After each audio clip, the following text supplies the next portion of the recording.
have a 138 as well.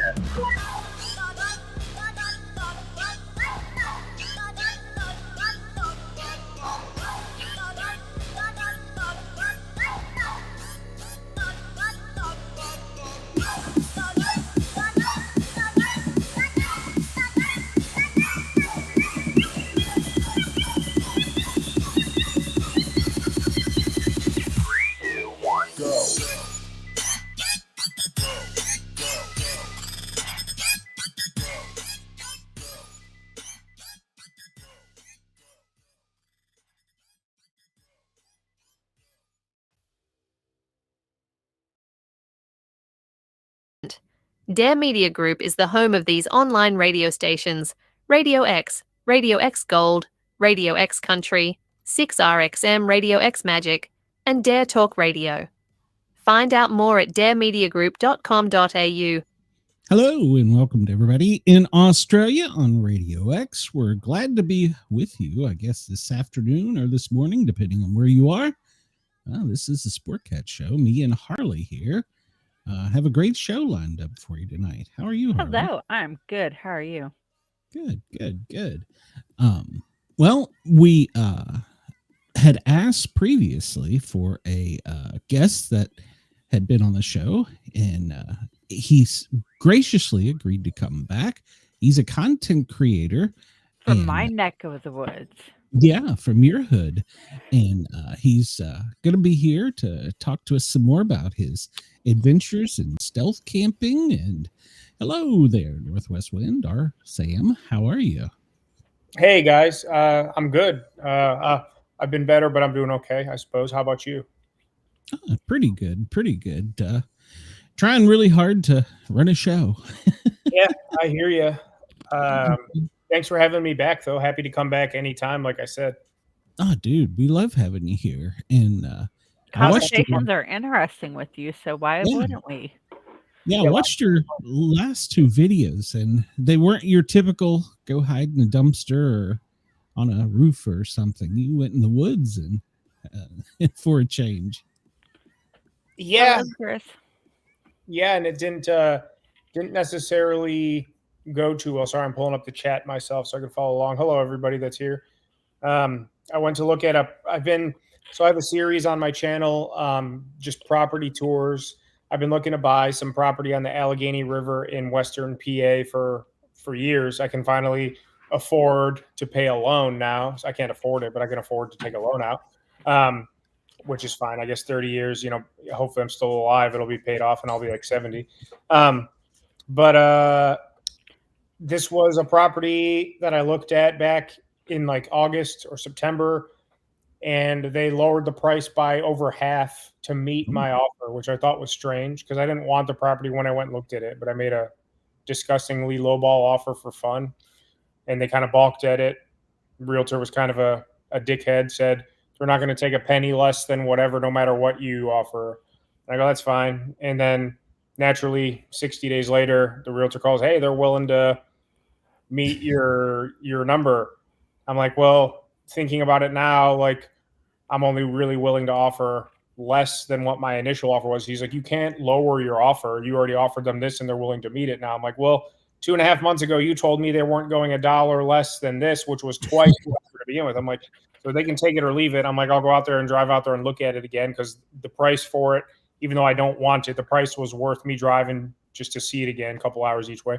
So long story short, I get there and it was late in the afternoon. He said, "I need to decide by tomorrow at, I think, 2:00 or noon or something, like by tomorrow afternoon, because I have another buyer." By the way, it still hasn't sold yet. And that was like 3 weeks ago now. But they always have another buyer. Yeah, always, magically.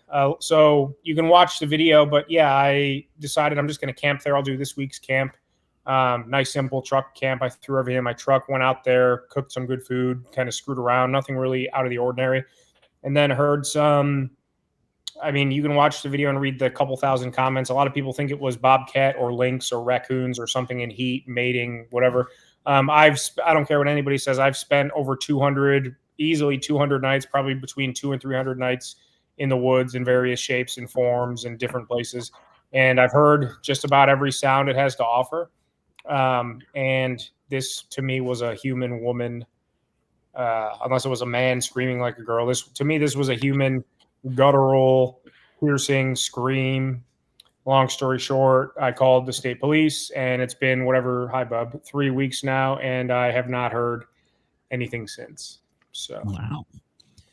Yeah, watch the video, and it had you rattled. Out of all the ones I've watched with you, that's the first one where I've seen you been rattled. And hello, Camping with Champion. I'm trying to get you to come on here. So, hey Todd, I can put in a good word with Todd. I think I told you last time I can't ask or tell people to do anything, but I can always put in a good word. That's the best I can do. So since Todd's here. I've stalked him on Facebook. So have you? I think you mentioned you were talking. I was thinking you mentioned someone you were really trying to get in touch with. I thought it was Tony in my mind, but I guess it was Todd. But I think I reached out to Tony too. I'm not sure. I reached out to a lot of you because I'm fascinated by your story, and especially when you get something like this, because I know you've had the video where you went out looking for Bigfoot, and yeah, you didn't have much success, but this rattled you. This really rattled you. I could tell.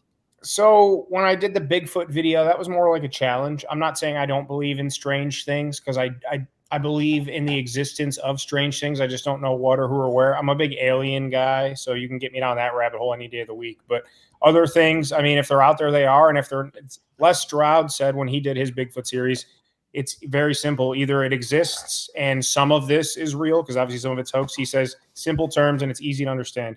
Either it's real or it's not. Yeah. There's really there's no third option, so to speak. Yeah. And when I did the Bigfoot video, I wasn't out there being a proponent of it coming to attack me in my sleep or like steal my food or hang me upside down from a tree or something. But I saw, what did I do? 5 or 6, 7 different tactics and whatever weird things that the Bigfoot experts say are things that might, blah, blah, blah. And as far as I know, nothing came of it. This, though, like I said, nothing happened to me personally, but I'm sitting in my truck. Stop, Zero. I'm sitting in my truck, and I had the heat on because it was cold. It was like 40 some degrees. And I'm on the phone with Jessica, just checking in. And the windows are up, the heat is on, and I'm talking on my phone through my Bluetooth. And I hear these screams. And I, for a minute or two, blah, blah, blah. You can watch the video. But again, I could hear it. I don't know. It did rattle me. It really rattled me because in my mind, I still do. I have no doubt that it was a human being. That's scary. Right. Well, it was loud enough to be over your all that stuff inside the truck, and the new trucks are pretty sealed up. So yeah, that's got some vocals on it. Yeah. I also, I don't know. I can't shake the feeling that it was a human being. Like, I don't know. It might be combative or like counterintuitive to argue with people on YouTube. And I've kind of really stopped that. I've been actually deleting a lot of like hater comments, and it's been very freeing. That was a suggestion Todd gave to me. He's like, you give these people attention. That's exactly what they want. So there's a line I draw in the sand, criticize me or make fun of me or call me names. But once it gets beyond a certain point, I take care of them. But with, something like this, I'm not arguing or being combative or trying to like hoax people into believing one thing or another. I'm going to stand by. I truly believe that what I heard was a woman screaming. When you called police, because that was a real rural area. Yeah, it's fairly rural. Yeah. How did that call go? I hear screaming in the woods, and I don't know what it is. So, okay, hang on one second. Let me mute this dog for this dog real quick.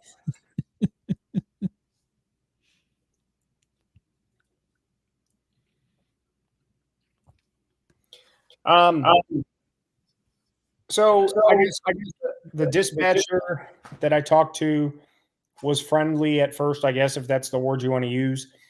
And then they immediately, I guess that was the local switchboard. Get out of here, Zero. Stop. Stop. And they immediately said, that's the state police's jurisdiction. Let me transfer you. So that was kind of in my mind frustrating because I was anxiety ridden. I'm like, I already don't want, not that I don't want to be helping someone out, but I'm like, I don't want to be calling the police. It was, whatever. a Tuesday night, whatever, Monday night, 8 o'clock at night, whatever it was. And so they transferred me to the state police. That dispatcher, they're asking me all the questions, and I'm just, I chopped out a lot of the conversation on the phone just to kind of help the video along, or else it, would have been, I was on the phone probably for like 12 to 15 minutes, which was super annoying as well. In conjunction with then the response time, it was 31 minutes, like on the nose, like 30 minutes and change from when I hung up the phone, and they said it will be 20 minutes, 20 to 30 minutes. When I hung up the phone to when they pulled in, because I drove 4 or 5 miles, whatever, 15 minutes back to town. It was legitimately, literally a 30-minute and change response time. So at that point, crazy.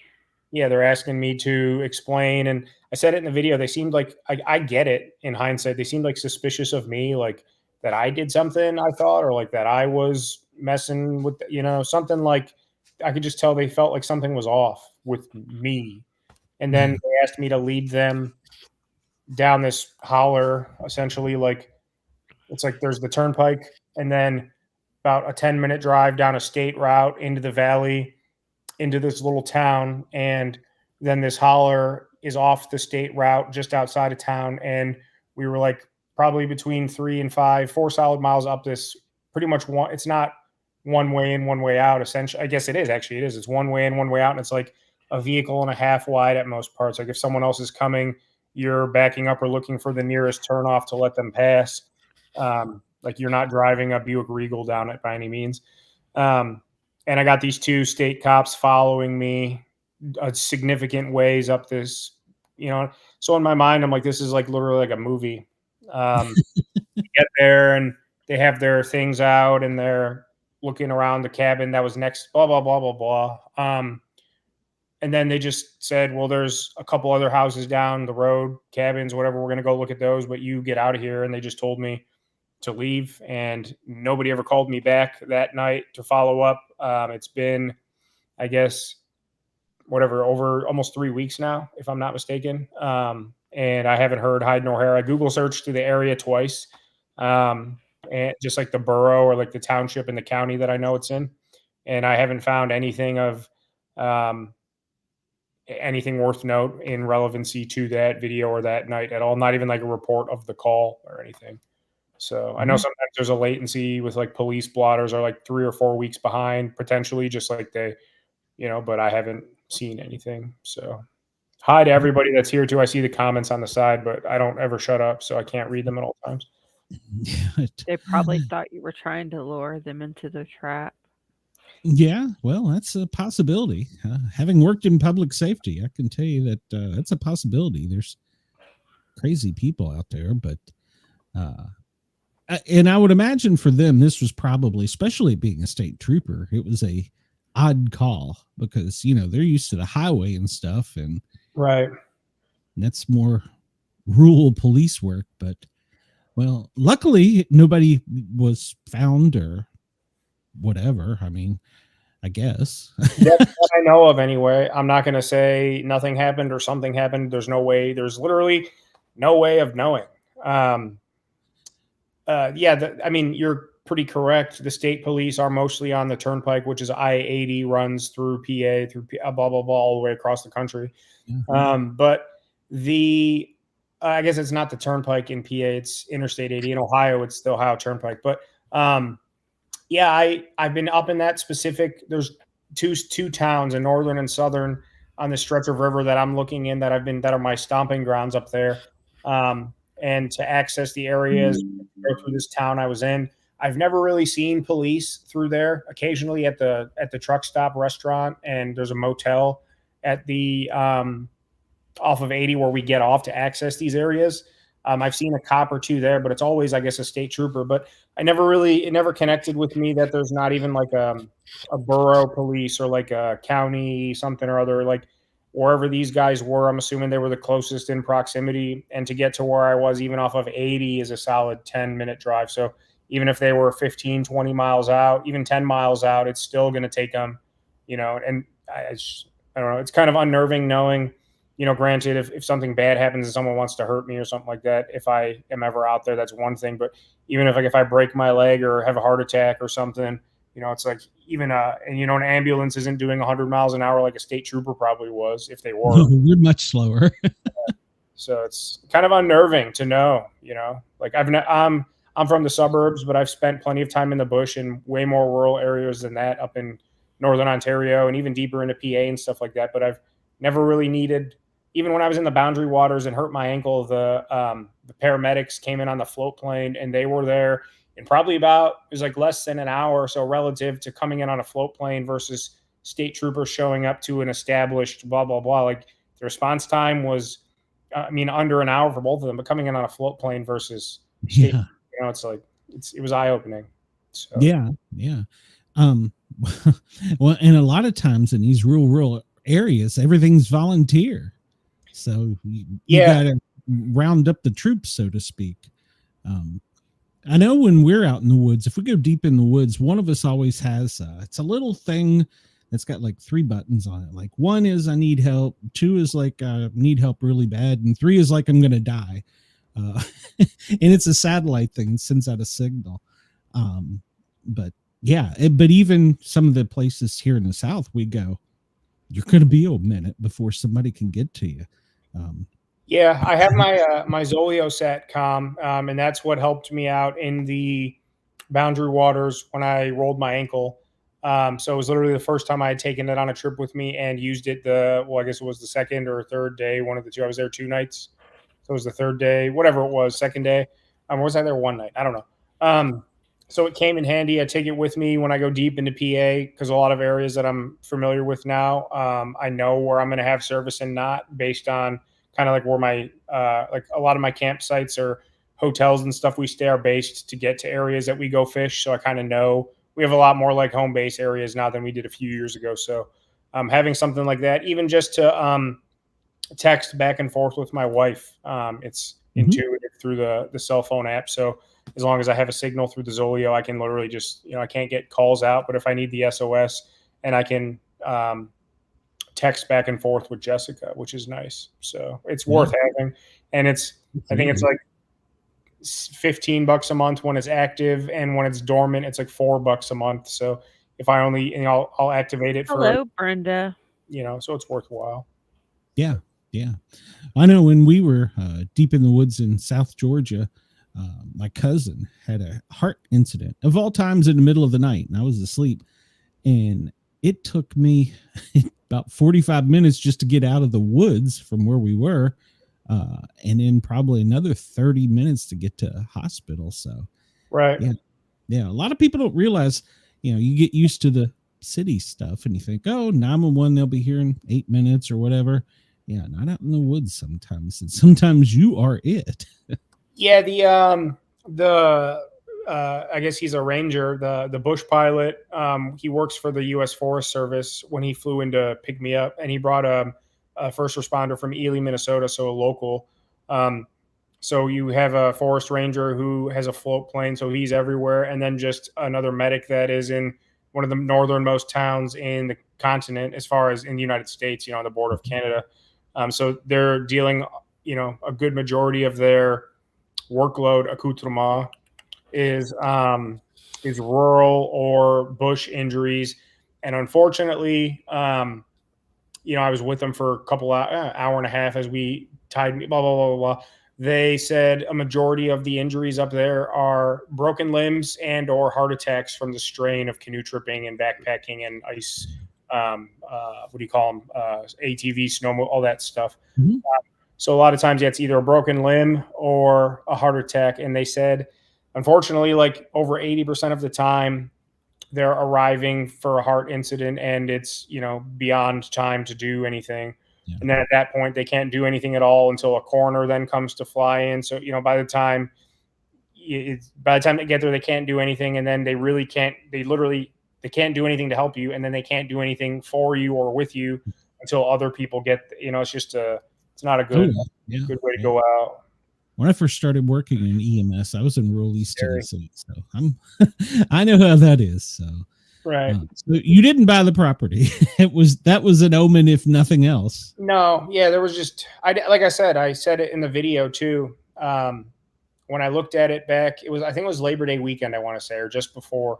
when I looked at it back then, I said, I can't really do anything with it at all, but the price is nice, but it's still too high for what it is. And then literally they chopped from what they were asking originally, and they won't go a penny lower. They chopped it in half. And then I'm trying to play ball with them back and forth just on before I drive, So I didn't want it anyway. Even at half the price, it was still in my mind. I mean, yeah, the price was nice for 2 acres, but it's 2 acres on the side of a mountain. Like I said in the video, like 2 Silverados was all the flats, I'm trying to say. So something else will come along, I guess. I'm kind of done looking, honestly. I've looked at a lot of different cabins, falling down cabins, good land, everything's got strings attached. And it's like finally something like that with the half price that they cut it in half, like just full transparency. I could just pay cash for that and be done. But it's like, finally something I can actually afford because they chopped it in half. If they kept it at the full price, I'd have to loan it. If the chopped in half, I could pay cash. And it's even that. It's like the strings attached. Well, I can afford it with cash. It's 2 acres, but I can't even use 1/10 of an acre of it. Like just to excavate it alone would cost me that extra half that they chopped off the price to make a flat enough area to do. It's like, so, then you got to put in the septic and all. Yeah, that's a 100%. Right. Yeah. Well, so since we last chatted, have you done any more stealth camps? When was I on? Was it like June or something? You had done Starbucks. Oh, the roof of Starbucks not long before that. Recent, yeah. Okay, so I was on here sooner than that. Let me check my videos. I thought I was on here earlier than that, but I guess Starbucks was September 4th. So so I guess I was on here sometime in September. It doesn't seem like it was longer than that ago. No, it was here recently. Yeah, I know it was this in the second half of this year, but it just feels the year's flown by. I did the McDonald's rooftop after Starbucks, and then I went to camp. You were getting ready to do McDonald's. Yeah, yep. And then I attempted to camp on that train bridge that was falling apart. That's right. I went back and I camped in those woods where I got chased out of. I accomplished that. The church that was the haunted Helltown church where the property owner kicked me out. Literally, I was there less than 5 minutes and got kicked out. That was awesome. I did the luxury Walmart truck stealth camping when I got that new air mattress set the night before my anniversary. Yes, I remember that one. I camped in that. That was a couple weeks ago. I camped in the that camo bivy tent. The one that rolled over. Yeah. So I think as far as stealths go, were any of them really? McDonald's was successful. The bivy tent was successful, and then the train. Yeah, you told us about the Walmart when the person was knocking on the door trying to come in. Yeah, so Walmart and I have a relationship. That was, I think, my 4th, because I slept in my truck there the night before our anniversary so I could get her flowers and coffee and stuff. So that was last month. But yeah, I think that specific Walmart and Home Depot, they share a parking lot. I've shot like Home Depot shed behind Walmart, inside Walmart. I mean, I think I filmed like 7 videos just in that square acre. Like, it's a hub for, and I have a few more ideas too. It's just a hub for raunchy stupidness. Well, the McDonald's one, it was a success. Yeah. At a car wash or the golf course. One was funny, oldie but goodie. Yeah. Those are original ones. Those are like the first run, like back to 2023, I think it was. Obviously 2 years. Yeah. So 2023, those were both in like the first 10, I'm pretty sure. Yeah. Or like the first original run when I was like only stealth camping. How was it sleeping on the McDonald's roof? I didn't sleep, honestly. I might have for maybe 20 minutes or so, but ironically, Starbucks was way more hospitable, even though I should have been comfortable on McDonald's more so because I was on the Starbucks roof the week before. I don't know what the difference was. I think, well, there were cameras pointing directly at the ladder. The ladder also had one of those gate things on it. So even though it wasn't locked, there was just like a lot, and the parking lot is like a fucking Texas high school football field on Friday night, like lit up like that Friday night light. And just knowing again that I couldn't go up there and I had to leave early. It was, I don't know, I was just very, very nervous. Plus that area is pretty hot as far as like where cops hang out at night. And there's a Taco Bell right there. The Dollar Tree across the street where the cops messed with me. That they were nice, I guess, but I didn't, so I just know that they lurk in that area pretty well, including when I stealth camped behind the dumpster at that McDonald's and a cop came through and my truck was in the lot like earlier this year, January or whatever. And he like pulled through and lit up my truck to see if someone, like just with his thing in his car, the handy light, whatever you call it. Yeah. So I knew, I mean, if you're in any other area that you're not familiar with, you don't know what the unknowns are, but I knew what the possibilities of law enforcement and cameras that might be watching the rest, because it's a McDonald's, people, private security, stuff like that. There was just a lot of potential that I was aware of for malfeasance to go wrong. So it was a long night, but I mean, I got up there after they closed. I left right as they were opening, and nobody has said anything yet. So. You're Sleeping on the Roof reminds me of Channing Tatum's new movie that's come out or is coming out. I sent the picture to Glenn, The Roof Man. Oh, my buddy was telling me about that. He's like, doesn't he like rob McDonald's from above or something like that? Like and he does like Walmart and. My buddy, my best friend, I'm 99% sure.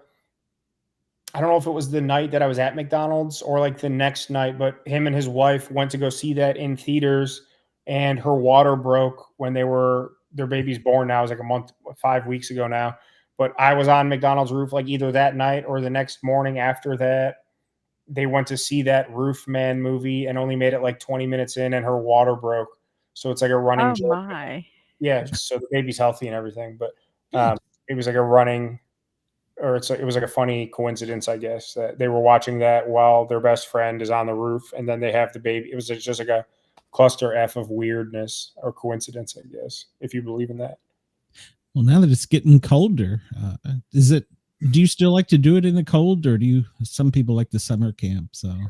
No, I mean, the cold is just a byproduct of the time of year, but what really bites is the time change because, I say it in this week's video too, even when it's light out till 7, 8 o'clock. It's still dark as I'll get out here in Ohio at that time. Yeah.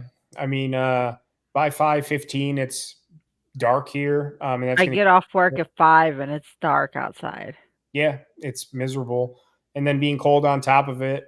It's just, if I've said it a lot, like if I'm out there from 7 p.m. to 7 a.m., let's just say, being in the light, and even if it's cold, it doesn't matter, but being in the light and filming versus, because if I film 2-3 hours worth of footage for a 30-40 minute video every week, that's only 3 of the 12 hours I'm out there plus the sleep. It's like there's nothing to do. And now you're adding in extreme cold. Yeah, extreme cold, longer darkness. Like it gets pretty boring and like, why am I doing this? This is 2023. So the winter 23, winter 24. So I'm going into my third winter of doing this weekly.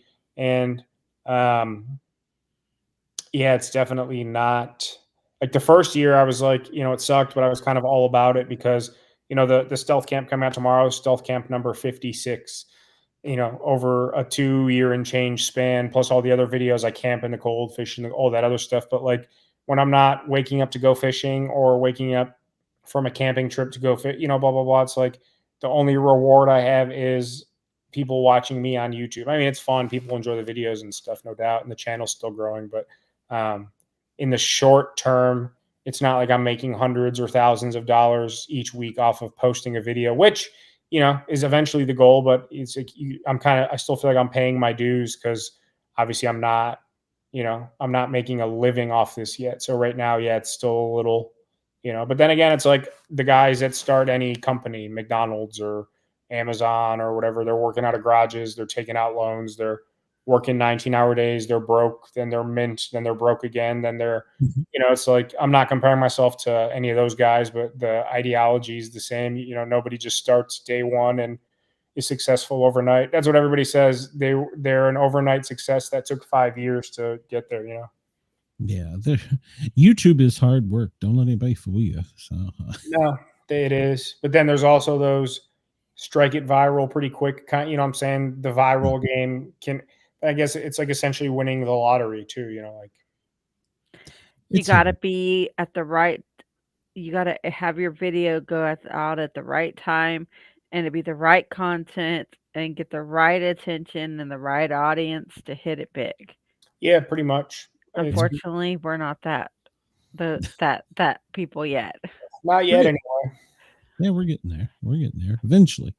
So eventually, We haven't hit the old people yet. They're not on here to watch us. Mm.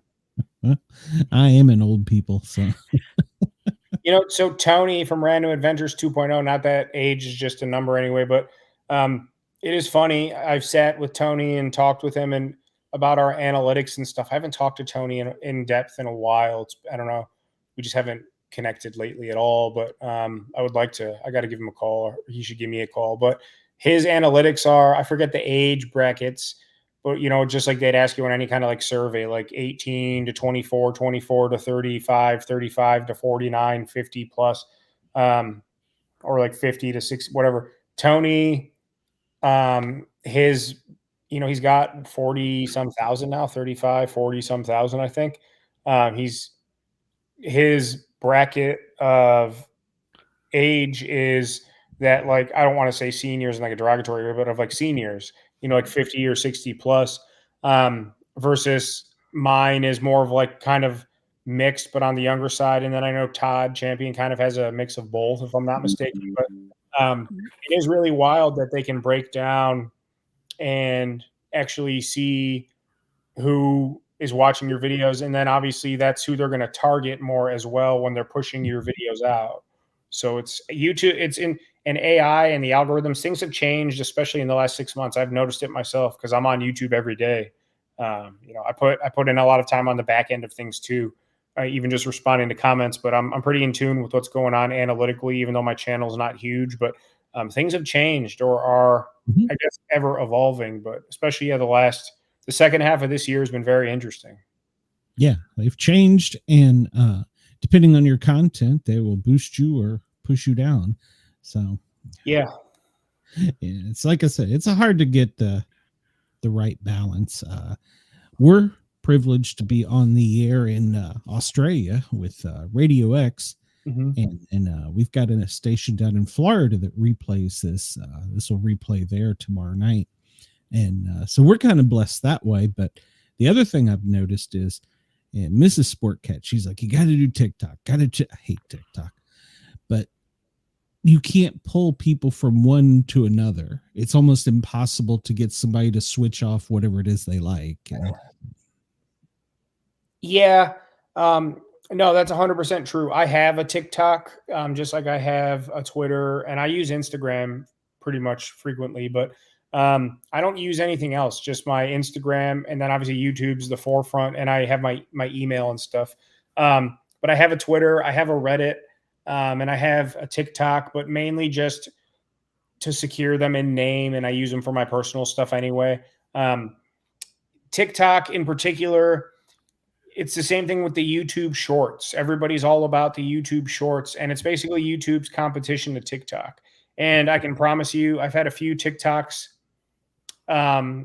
accounts that like stole my content. The scared running through the woods video, one of those people accosted me. Some of them got like tens of millions of views, which was cool for me to see. And but the finances there, it's like, I remember asking ChatGPT at the time, like, how much does 20 million views on TikTok pay you? And it's like $40 or something. So at first I thought I was getting screwed out of money. And I'm like, I guess it's negligible. 20 million views on YouTube's a heck of a lot more than $40. Yeah. But I got a lot of people saying, here from TikTok, here from Chilling Scares or whatever it's all called. And I made one myself and uploaded some of my own clips that were kind of like, that eye-catchy style. But yeah, it's really hard to get people from one platform to another. They're almost, even if you tell them to, they're almost gonna either do it on their own or not. Like if they see, I want to watch this video, or this guy's funny and he's got a YouTube link, that's when they're gonna go do it. But it's basically on their own. Same thing with the YouTube Shorts. People keep trying to, especially on Reddit subs and stuff, and in like if you watch like other creators like Mr. Beast or other big time YouTubers, YouTube Shorts, I feel like YouTube is pushing them really hard because they want to compete with TikTok, but those views and monetization don't count towards your algorithm of your long form content the same. As well as, let's just say I upload a short tonight and it goes viral and I get 1 million views and 1,000 subscribers. The monetization is not the same. So 1 million views for a long form video versus a short is negligible again, which kind of sucks. And then also 1,000 subscribers on a long form video versus 1,000 subscribers on a short. You might as well have only gotten 100, because most of them aren't even, they're not, you're not going to be in their main page. You're not going to be in their subscription feed because they're only on YouTube for the shorts, more than likely, a good majority of them. So not that you shouldn't do shorts, but I've seen on Reddit plenty too. A lot of accounts have gotten huge using shorts, but their long form content hasn't grown much, if at all. And they're like, and then your algorithm starts to change because YouTube knows you're doing shorts more. Honestly, in my opinion, it can be a channel killer. Yeah. Yeah. Well, I've gained a couple, like 8 followers here within the last couple days from YouTube Shorts. And that's hello from the Dare Media Group in Australia. That's who's broadcasting us in Australia. Hi, everybody. Hello. Good night. Over the weekend, he's messaging me saying, "What did you do?" I'm like, "Wait, what?" He's like, "You broke the servers. We had more listeners than their servers could handle at one point in time on a weekend replay show." And I'm like, "What? Me?" Really? That's awesome. Yeah. So we love our Australian fan, and they tune in for us, which I don't know. I can't figure it out, but I roll with it. I love it. And we made, of course, that short of you from the last time you were here for them over on Dare Talk. They love that. So I'm happy to be here, and anything I can do to help support, for sure. I'm grateful for the support you guys have shown me, and like I said, anything I can do. I try to spread myself out there as much as I can. Oh yeah, your video is one of the ones I know when it's going to drop, and I'm like, got to see it. So I appreciate that.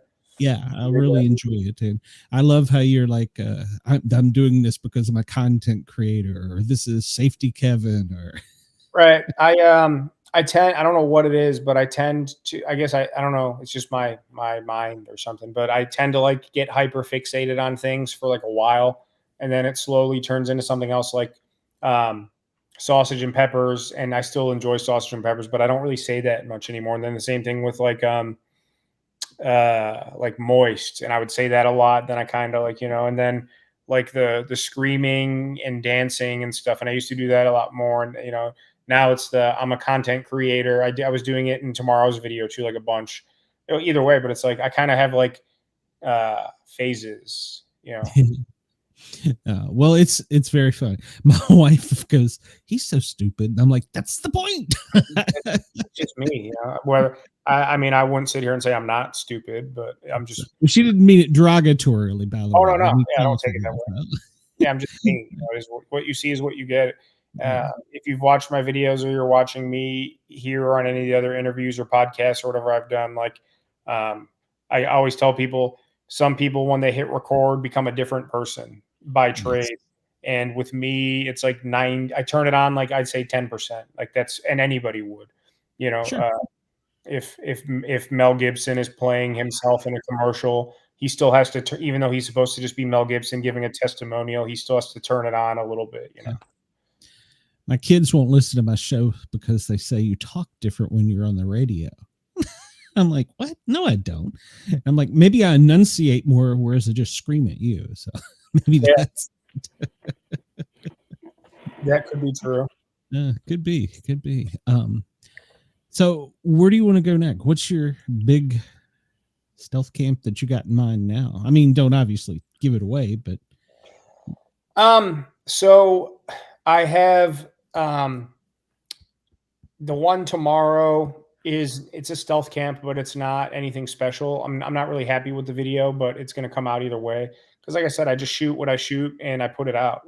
Whether it's, you know, and next week I have the location picked. I'm doing a brand deal with one of those electric bikes that all the other creators have received except me. And I really wanted one so bad. And now I finally received one through a brand deal. So that's awesome.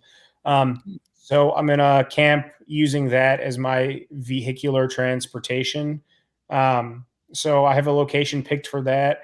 Plus it's Thanksgiving, so I don't know what the viewership will be like. So I'm like, might as well get the brand deal one out of the way. So after that, I'm kind of done taking deals for now because I don't want to just be. I notice it's like it's going to get off topic a little bit, but a lot, and I'm guilty of it. So I'm not talking to anybody. Todd knows too if Todd's still watching, and I'm not saying it derogatory towards Todd either, but we've almost become kind of gear salesmen, and I want products that I'm going to use, and full disclosure, they usually take care of us on the back end as well for our time and effort. And it's nice. And I was talking to Jessica about it. Like I might not have the big channel like I want and consistent views and subscribers and monetization, but being able to kind of reap a little bit of a reward like that is super nice. But I'm not going to continue to just every single week be hawking gear. And a couple, the power station company, ABOC, that I'm partnered with, super awesome people. They're like a channel partner at this point, what we've done and things we're working on behind the scenes. They're actually they're helping support me in the channel. But just if I showed you my emails and a lot of the stuff that I've already reviewed, and when I send them my quotes and contracts, and it's nice to receive those things on the back end once it's all said and done. Like I do my part and then they take care of me on their end. It's definitely a great benefit that I could see being even more lucrative, I suppose, as the channels continue to grow. But I've said it myself in those videos. I get dozens of emails, not dozens, but 10 to 15 emails a day. And I read all of them, even if it's nonsense.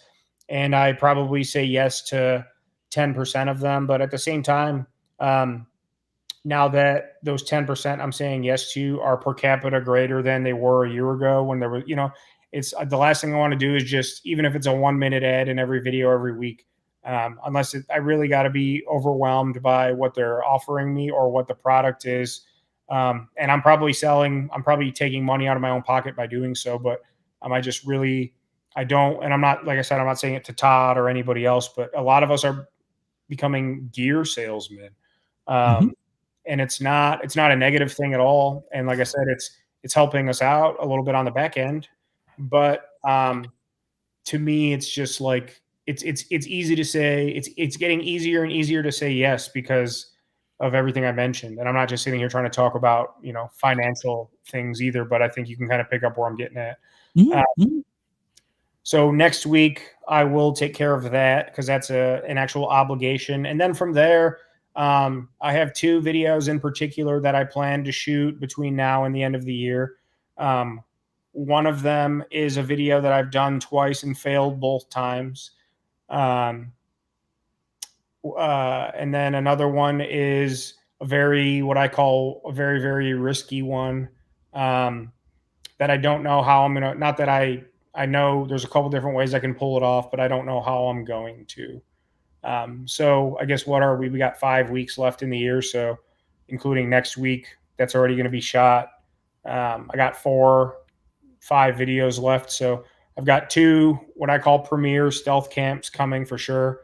And then I really want to do a couple good winter camps this year too. Like, I did last year the Temu survival blanket challenge, and I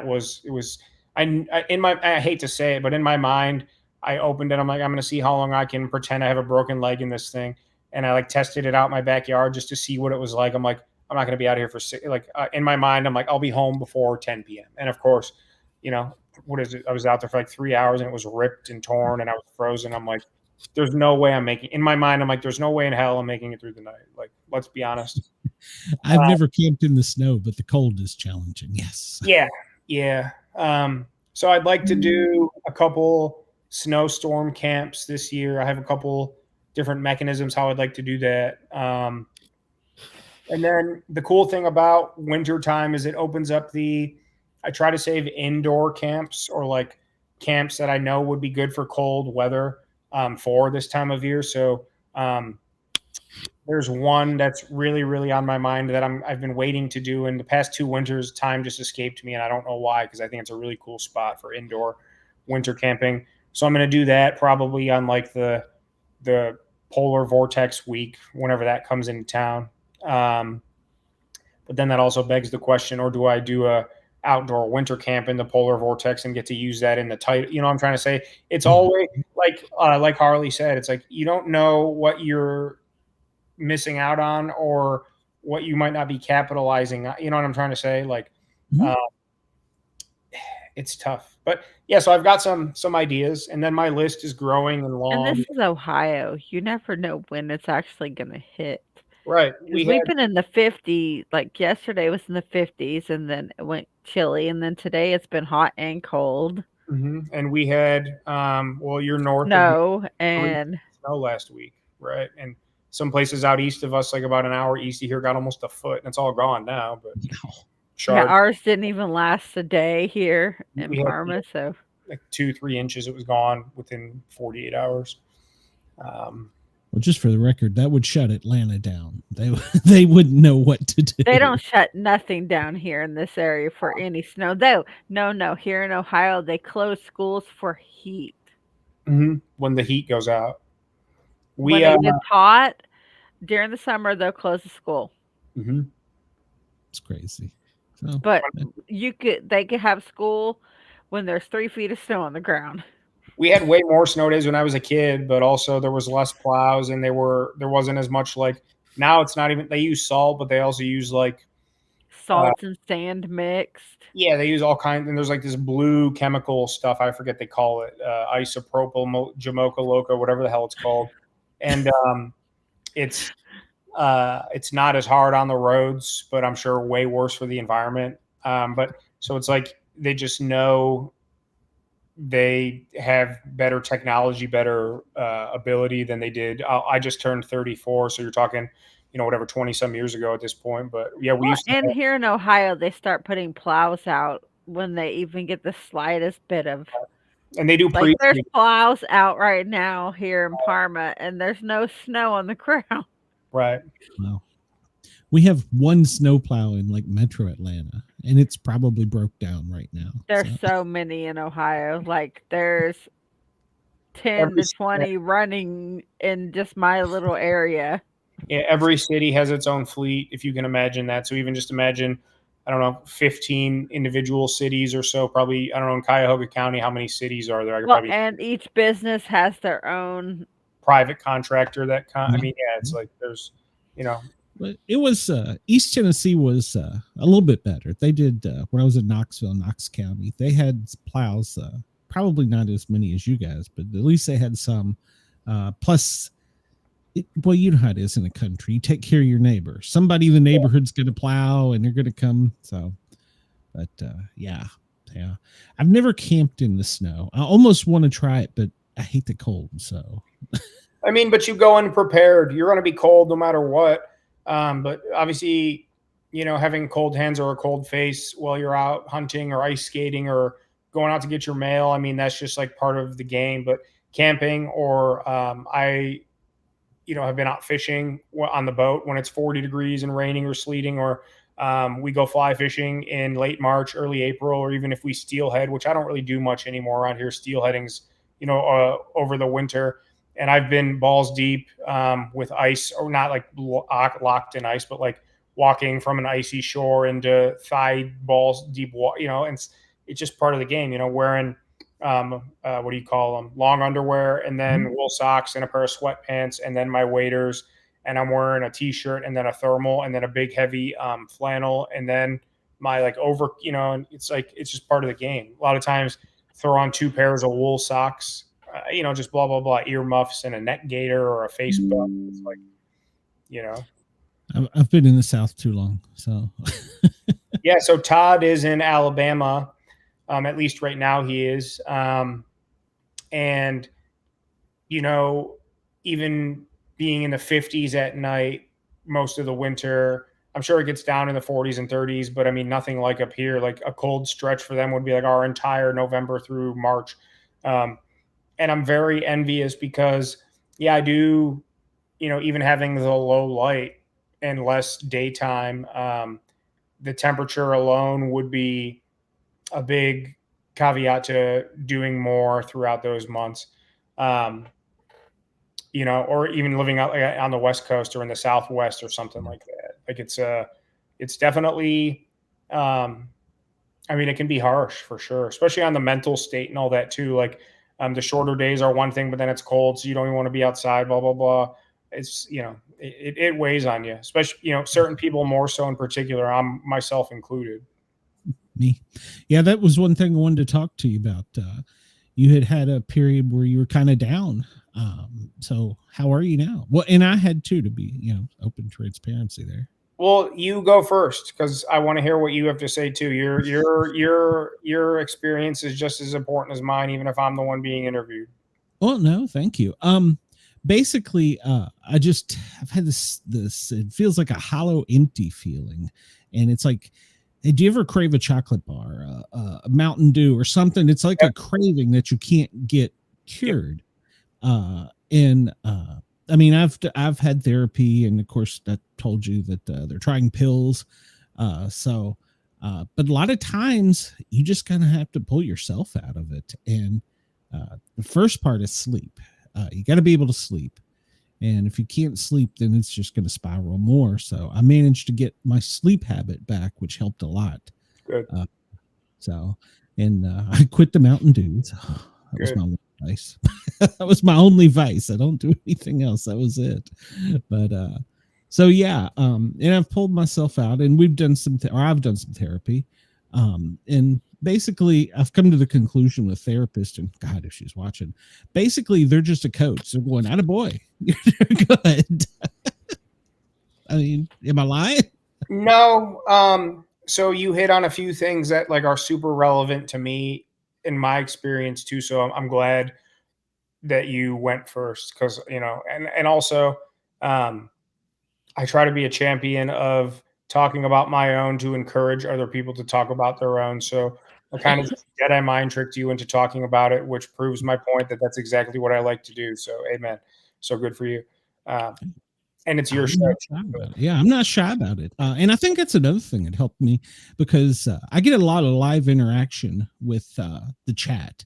Mm-hmm. Tonight it's not as lively, but I get a lot of live interaction when I'm doing a show. And so I get feedback, and it makes me feel good to have people I'm engaged with. So that helps. Yeah. Yeah, but see, I'm complete opposite of you. I tend to, and I don't know if you noticed this here the last couple weeks, I tend to shut down and not talk to anybody. Yeah. Because like Glenn's messaged me a couple times here this last week. Are you mad at me? No, not at all. Just trying to figure out some things in my head. Just doing your thing.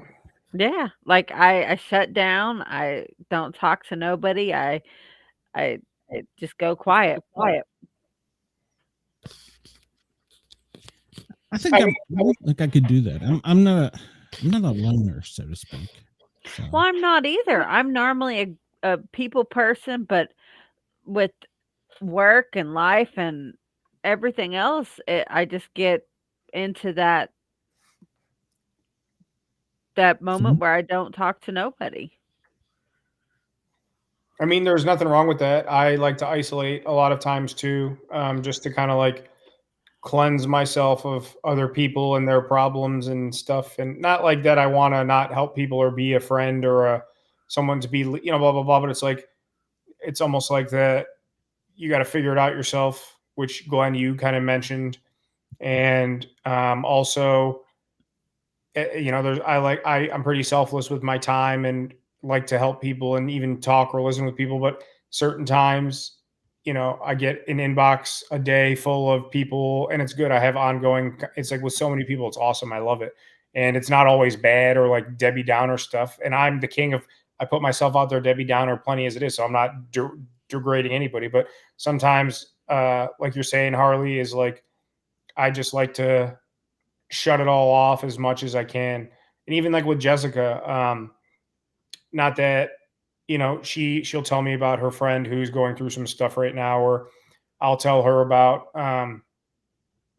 my friend who had the baby. There's some, there were some issues. Everything's perfectly fine and they're healthy, but there were some complications and stuff that you want to talk to people, blah blah blah, people you care about. But I find myself more so lately saying like, I can't hear about this right now. I got too much on my own plate. And it's not that I don't want to hear about friend X or this is or that's, but it's like right now, like if you ask me in a week or tell me in a week, I'll be able to be like, oh, that's blah blah blah, this that. But it's I don't have the capacity to like internalize it or actually like take it at face value to, I guess, internalize it and hear what you're saying to me, or try and be helpful on the other end, or even just like be fair and, like I said, hear what you're saying to me, because I'm so wrapped up in my own stuff that it's like it's like computer overload. I can't fit anything else on my hard drive right now.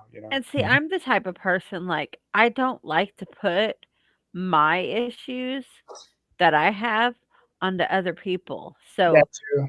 I tend to just go inward and try to deal with them myself, because I know Glenn and my other friends have their own issues that they've got going on in their life right now. So I really don't want to like put my issues on them. And that's a lot of my whole with my autism and everything. I tend to decom go inward and not exactly explain what's going on. I just go inside and stay myself and not talk to anybody. Yeah, I mean it's almost easier to do that at certain points too, because it takes you out of all those other conversations and And situations. I deal with people 8 to 10 hours a day. Yeah, that's And when I Yeah. get home from work, I have my own stuff running through my head, and it's just hard after, because yes, I am a very social person. I like talking to people. But after doing it all day long, I come home and I'm like, no. Right. I get that totally. When I was on the ambulance, it was like that a lot of times. I'd be just like, let me be alone for a while. Sorry, Uh, they've got my OCD right now. They've got my headphone cord all just All right, Sam, we're at the top of the hour. So I want everybody to know where they can find you and what you got coming up. And as always, thank you for coming on. I love having you on because you never it's know great conversation. with you. Like I told you before, I'll go running into a burning building, but I don't want to stealth camp. Will you try it one time? Something super benign. Yeah, maybe If I come up there, I might He try could it. come to Ohio and meet me in person, and then we could stealth camp with him. Yeah, there's plenty We'll of all places three in stealth Oklahoma. camp. Right. I won't rule it out. Fair enough. Fair enough. Hey, I've been trying to get him to come to Ohio for a while. Yeah, real quick, one thing I wanted to ask you guys is, how do you know each other, or how did this all come into play? I don't want to burn up the rest of your time. No. Well, I've been doing a show for about 3 years now, and we met through a mutual acquaintance. My co-host. And yeah, that's right, her co-host. Uh-huh. And we all borrow and pull each other here and there. And I would be like, "Hey, Harley, you want to come in and co-host when my regular co-host is out?" And she said, "Sure." And then one of my co-hosts, she ended up working full time at night, and the other one was having some family issues and just got out of social media altogether. So I'm like, "Harley, get your ass over here." Right. Yeah, sometimes I feel like doing that too, especially the more people come along and join this train we're riding. And it's like, I don't know what I'm getting myself into sometimes, but I'm with you. I hear that big time. But We're yeah, just a big podcast community, and that's how it works. it's Sure. good to know people, especially I've met a lot of creators and I'm friends with even like Todd, and I text fairly frequently, blah blah blah.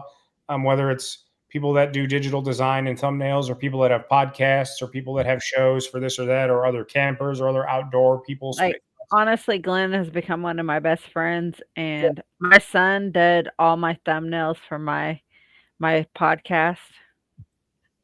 Beautiful. All right, Sam. So Northwest Wind on YouTube. Yeah, Northwest Wind on YouTube and on Instagram, the Northwest Wind. New videos every Thursday at 6 p.m. And occasionally you'll get a solid video every Thursday at 6. And then occasionally, if there's ever another video, it's Sundays at 6. So every Thursday, some Sundays, YouTube, Instagram, the Northwest Wind. My contact info is in the description of every video. So if you need to email me or want to get in touch with me, Instagram DM or email me. I respond to everybody, even if you just want to tell me that I have a crappy beard or something. I know it's a nice beard though, right? Go ahead and get in touch with me, and you'll hear back from me one way or the other. And yeah, thank both of you guys for having me. I'm glad to come on, and anytime you want me. Hey, yeah, I love having you on here. And let me read this one comment real quick. Susan says, for me, I get overstimulated with people and their energy. I tend to take on other emotions, and their problems can begin to feel like they're on their own. Or my own. That is me. Exactly. Right there. That is how I am. That's it. Sometimes you got to chop the head off that beast and just kind of worry about yourself for a little bit. That's right. All right, Sam. I'll message you and send the word out to Tony and to Champion that I don't bite. So I'll be nice. I promise. So. For sure. Yeah, you have my word. I'll text him right when I get off here. I can't guarantee anything, but Todd was here, so Todd's not afraid. I know. He's feeling me out. He was probably, like I said, I stalked him. So right. Maybe it was creepy. I don't know. All right, Sam. Well, have a good one. We will see you soon, I hope. So, all right. Thanks, Glenn. Thanks, Harley. I hope you guys have a good Thanksgiving. All right. You too, brother. Thanks. Thanks. Bye. Bye. That was great. Let me stop this over here real quick. So, as you know, every week we have more than one guest. And this week is no exception. We have Bryce Ingram. Is it Ingham? I'm sorry, I was saying Ingram. He's got a That's comic my last book. name, Ingram. And that's probably why I was doing that. And it's pretty cool. We got an advanced copy of issue 1. And being an animal lover, it was really cool. And then being a science fiction lover, I love that it was Death Dog issue 1 from Ahoy Comics. So let me bring him out here real quick. Hello there. Welcome to the show, my friend. How are you? Thank you. I'm doing well. Thanks for having me on. Your last name's kind of like mine. Very similar. Yeah. I get a lot of people thinking it's Ingram, so I know your name well. I was looking through my trifocals, so true story. And the spawn's probably that big. So. Trifocals. That's something. Yeah. Well, you get old. So I loved your comic book. Of course, I have always had a thing about animals in cartoons. Super Dog, the Superman's Crypto. Yep. And then, of course, every one of them's had it. The Flintstones, the Jetsons, the Simpsons. I've always enjoyed that. Santa's Little Helper on The Simpsons is probably my favorite fictional dog. I love Santa's Little Helper. Yeah. And it's hard to believe that little dog's still going 30 years. No. Long-lived dog, right? No. I mean, I think that's the longest lived dog I've ever seen in my life. They should all live so long. I wish. That's what I was going to say. It's the only sad thing about being a pet owner is we outlive them. And yes. I think somewhere in your book you were talking about the animals that have also broke your heart. That's because, well, unfortunately, they don't. And which I was going to ask you, in the first couple of pages, they deactivated the dog. Was that for the night? Is it coming back? Or did they just, that was it? They were done with the dog. So the first few pages are the first few pages are describing how all these robot dogs kind of failed and are being repurposed. And the idea is they're going to wipe all their brains.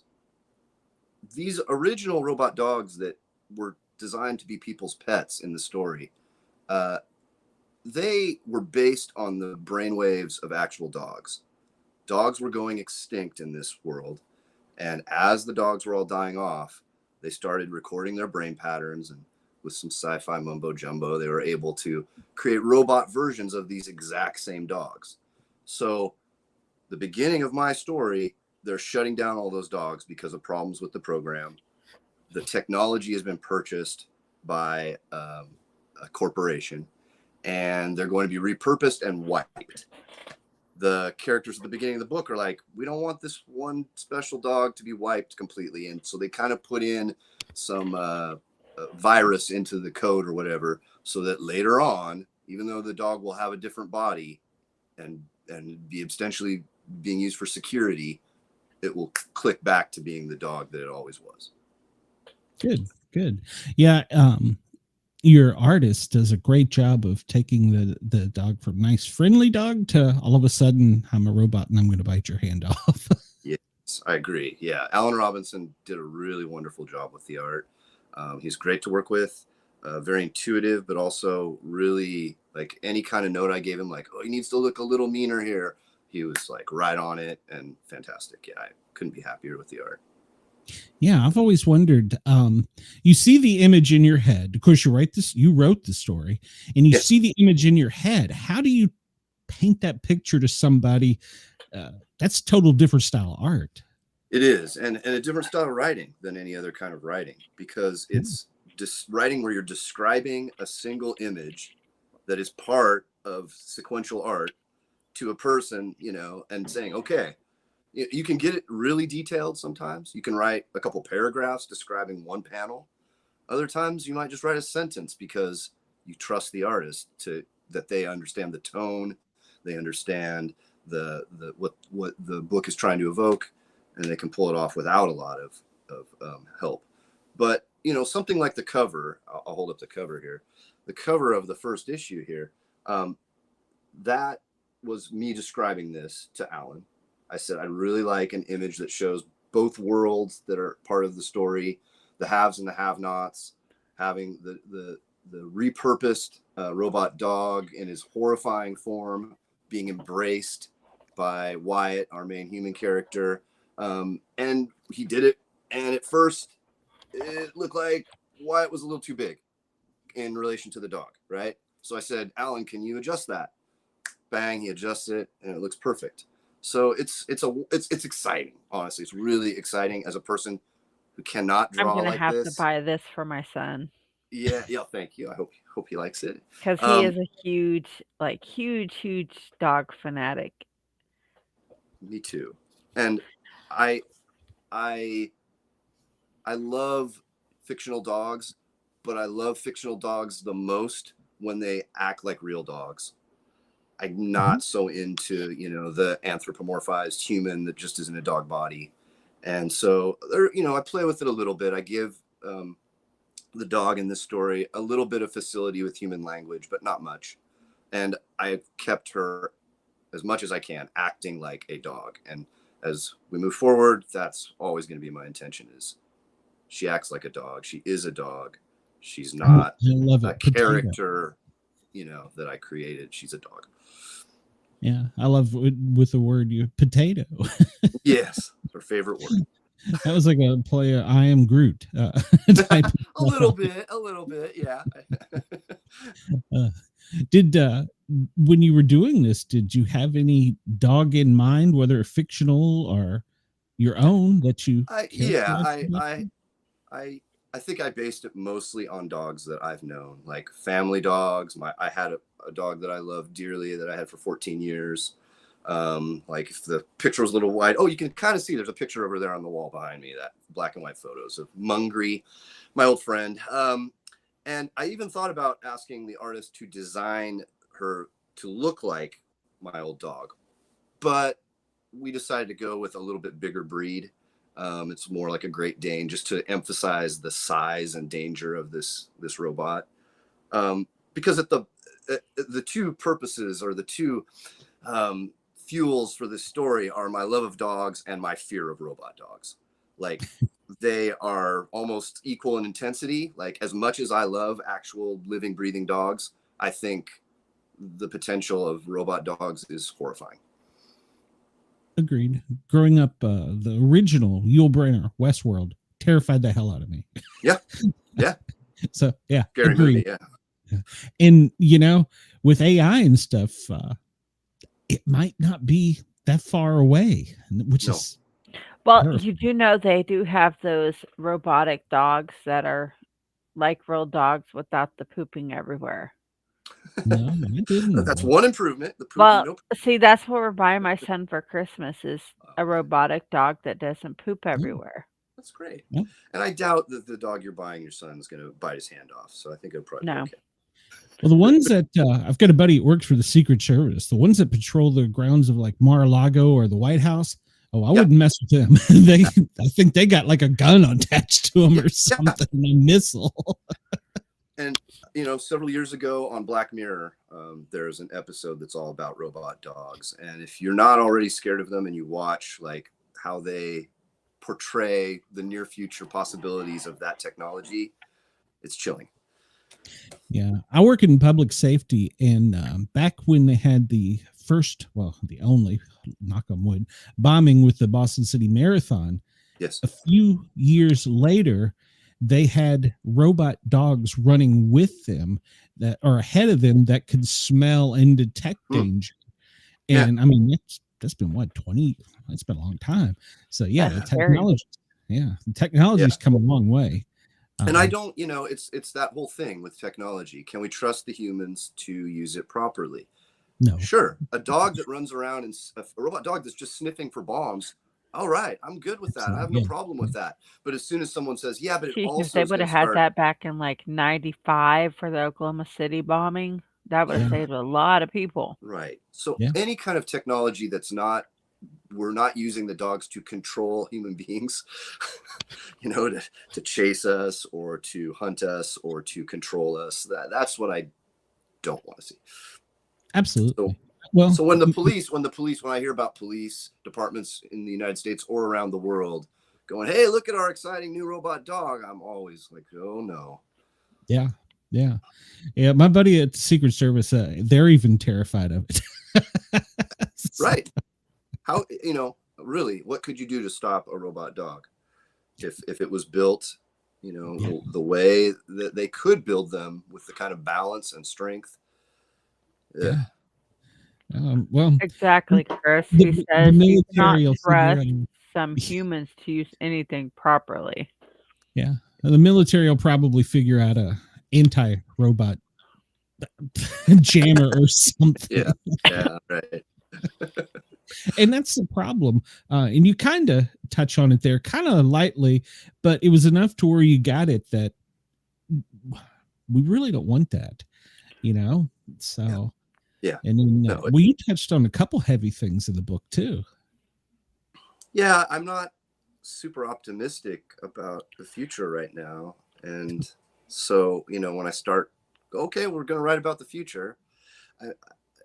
I think one thing that worries me that I'm focusing on in this series is the future for kids and their future beyond when they're kids, when they grow up, but how it seems like around the world, we're moving closer to child labor, closer to young men and women being treated as adults when they're not really, people, pulling away safety nets that are helping young people grow and thrive. So Wyatt in Death Dog is, 30 years down the line or so, really feeling the effects of that kind of societal change. And he's, kid who doesn't go to school, who works a job, who's living in a shed. He's got a hard life for a 13-year-old. Yeah, no, I'm afraid you're right. Like I said, public safety for 30 some years. And I'm afraid you're right. They grow up way too fast. So and when they shouldn't. Right. So is, So we'll get off the heavy stuff, but Sorry. you did well. I mean, no, you brought it in there, and I thought it was good. And you kind of had just the right amount of, like when the dog come and bit our hand off. I was like, ha, on point. Can we do that today? Yeah. Thank you. The balance between entertainment and making points, or making jokes and making points, is always like, you don't want to tip too far to one or the other, unless you're just going for laughs, which I'm not here. It's not meant to be all laughs. No, it's a serious story. I love it. Number 2's coming out in another 3-4 weeks. Yeah, like first Wednesday of December, which I think is the 3rd of Oh, December. that's not that far. No. Yeah. So it's approaching, and Yeah, it's a that's true like- issue. Is that right? In 2 weeks. Yeah, it's 2 weeks. It's a 2-issue launch. If people are interested, then Hoy and I both want to do more, so that's the plan. And unusual for comics to do a 2-issue launch, but it kind of worked out. I tell it's sort of like a pilot for a television show, I would say. And when you get to the end of issue 2, you kind of got the world and what kind of the table setting is for the future of the series. The I lay think of I'm the gonna have land. to order this book because my son's birthday is on the 1st. That's great. Yeah, it's in my Kindle list already. So Thank you. Well, that will help it continue. yeah, well, see, that's one thing I hate about it. You'll fall in love with a comic and then it's gone. Yeah. So and especially now, the industry's really struggling with the Diamond distributor issues. I don't want to get too far in the weeds, but luckily Ahoy is a little bit separate from that, because they weren't heavily involved with Diamond, and so we're still at least able to get our books into the stores and stuff regularly without delays. A lot of the other companies, including like Marvel, are dealing with like problems getting their books in the stores regularly. Yeah. Well, and a lot of people think that the comic books are dead, which I think is totally wrong. I think it's just like anything else. They've morphed, they've evolved. Mm-hmm. You can always download a Kindle, but it's never going to beat having I'm old school, a comic, For sure. So, yeah, and the art has gotten so much better. So it's incredibly, impressive. I grew up reading comics, and I loved the graphics, the art when I was growing up, but to compare the average comic from, say, the 80s to the average comic art now it's a quantum leap. I mean, these are extremely talented artists that are working in the field now, and painters as well, that fully paint books. It's really cool. On my daytime show, today's the anniversary of the first Rocky and Bullwinkle that was ever put out. And we were talking about that, and the creator hated it because the one frame, the antlers would be off, their tie would be gone, and he hated it. And I was like, man, that's like, he's talking about it like the original Simpsons. They were like, yeah, I'm Tracy Ullman style. Yeah, yeah, exactly. Yeah, he was watching fast claymations. Totally. Yeah, I mean, growing up, I didn't notice because there wasn't that much great animation, certainly not on television. But yeah, it is primitive when you think back to Rocky and Bullwinkle, at least in the animation, not in the writing. No, they were legends in that. So, yeah, but brilliant. Yeah. And so growing up, who did you read? Who did you, well, let's see. I don't know where this, who did you read and like the most, but who do you really want to pattern yourself after? Well, I mean, when I was a teenager, Alan Moore hit, like, I was already reading Swamp Thing and kind of like, should I keep reading this comic? I don't know if I like it. And then this new writer took over, and I mean, it changed who I am, his writing, like I didn't care at all about ecology or taking care of the planet. After I read Alan Moore's run on Swamp Thing, 4 or 5 years later, I was like, hey, we need to take care of the planet.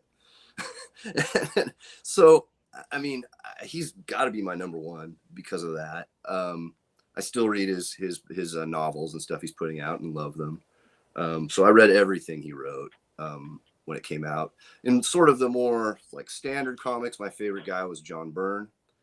I loved his Fantastic Four and Alpha Flight. I read, as I got older and started reading independent comics, I read a lot of Dark Horse. Paul Chadwick's Concrete was one of my favorite books ever. Still love it to this day. Flaming Carrot, you know, I love absurdism, so I read a lot of Flaming Carrot. But I would say probably, other than Alan Moore, John Byrne was probably the most formative, like person that I like. His art combined with his writing really got to me in that period in the 80s. You know, my interest in him faded over time, but that period I loved his work, the X-Men as well.